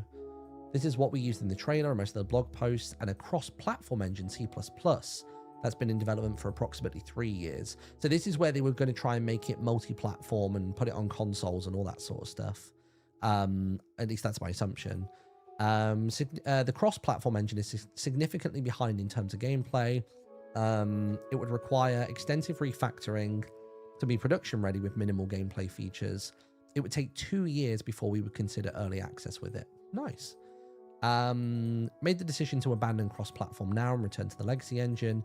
It's playable now. It lets us build a game rather than an engine. It's the version that feels like what Hightail was supposed to be. Agreed. As for the legacy engine, we have plans to make it cross-platform later. We're in no rush. Good. The game itself, over 100 NPCs, thousands of items and blocks. but many aren't properly configured yet. Expect unbalanced loot, rough edges, and bugs. This is genuine early access. Please report issues and give feedback. Nice. Official minigames will not be available on early access launch. We know they were a big part of the original vision, but the infrastructure are far from ready. We have a dedicated team that will focus on bringing minigames once the core game is stable. We have extensive experience in this. Yes, they do, with the Hypixel server. Community start making their own minigames, custom servers and experiences. When we launch our own, we'll share assets and support to the community. Community becomes better at making minigames than we are. Nice.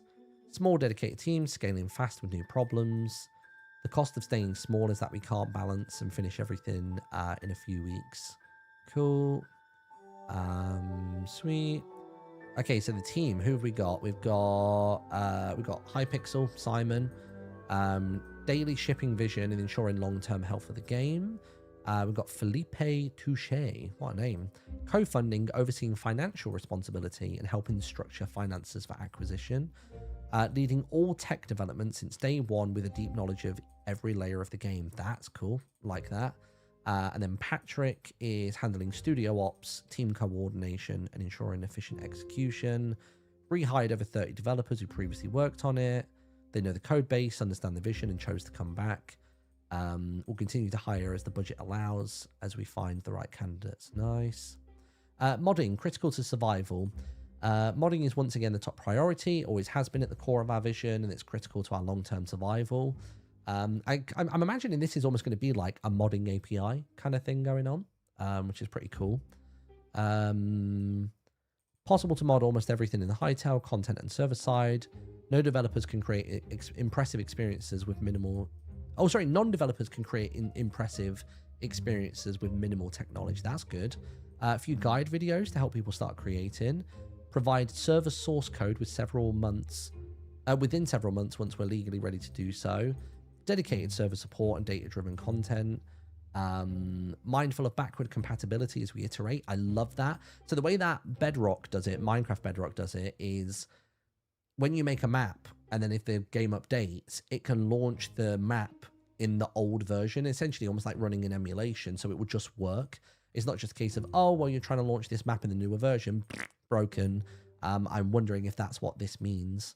And then we can play early access even when it's rough, bugs and feedback, mods and content, patience and trust, make guides and share knowledge with people, where to find us, Discord. Oh, there's an official Discord, is there? Let me join that bad boy real quick. Unless I was already in it, I'm not sure. Accept as in the little word. Lovely. All right. I'm in the Discord now for Hightail. Lovely. Setting up channels for modding, map making, bug reports, and such. All the major announcements will be on X, Instagram, Reddit, and others. Lovely. Moving forward in the next few days, so that's going to be like this week, right? Gameplay footage and screenshots, detailed patch notes, modding capabilities, pricing details, plenty of updates and communication, early access release date. Oh my god. Starting over with a 4-year-old build, a small dedicated team, and a community that refused to give up, and a vision that's aligned with a new reality. Very cool. Dude, I'm excited. I'm very excited. I know some people want to clown on Hightail and the way it's gone, but tell me another game that's had a cycle like this and just like ended up in a locker somewhere, trapped in a corporate dead box, a corporate coffin. Not Hightail, man. Not Hightail. But yeah, very excited for that. That's cool. So do we have anything else we want to discuss? I know the camera's wobbly. Sorry about that. Is there anything else to discuss before we jump off today? I think there's not that much to unpack with this live stream because it was 90% combat. And we got a few rule checks inside of there and stuff like that. And yeah, I think we just kind of did the thing. So next time, my thinking of the pecking order is go to Merreport, try and meet with the mayor, try being the keyword there. Maybe see if we can get some kind of upgrades for our characters, like whether it's better armor, better weapons, get them up into that tier 2 territory with their equipment. And then we figure out where the players want to go from there. They've got some leads to the Dwarven Kingdom. They've got leads on the Scarlet Vale. There's a few things going on. So yeah, I think that's all we've got. So thanks for watching. Very much appreciate it. Hopefully we'll get another session in before Christmas. I'm pretty sure we can manage that. I'm obviously going to be away in Bristol for the first week of December. Unless we play next week, which might be unlikely, then it will probably be the second week of December that we'll play. But again, it's Christmas time. A lot of people are super busy around this time of year, so it might not happen. But let's go and say hello to Cleo. Cleo is live talking all things vampires. Let's go say hello to Cleo. Raid zombie Cleo. Nice. All right. Well, thanks for watching. Have a wonderful night. And I will see you all tomorrow for the Christmas Vibes SMP. Very excited for that.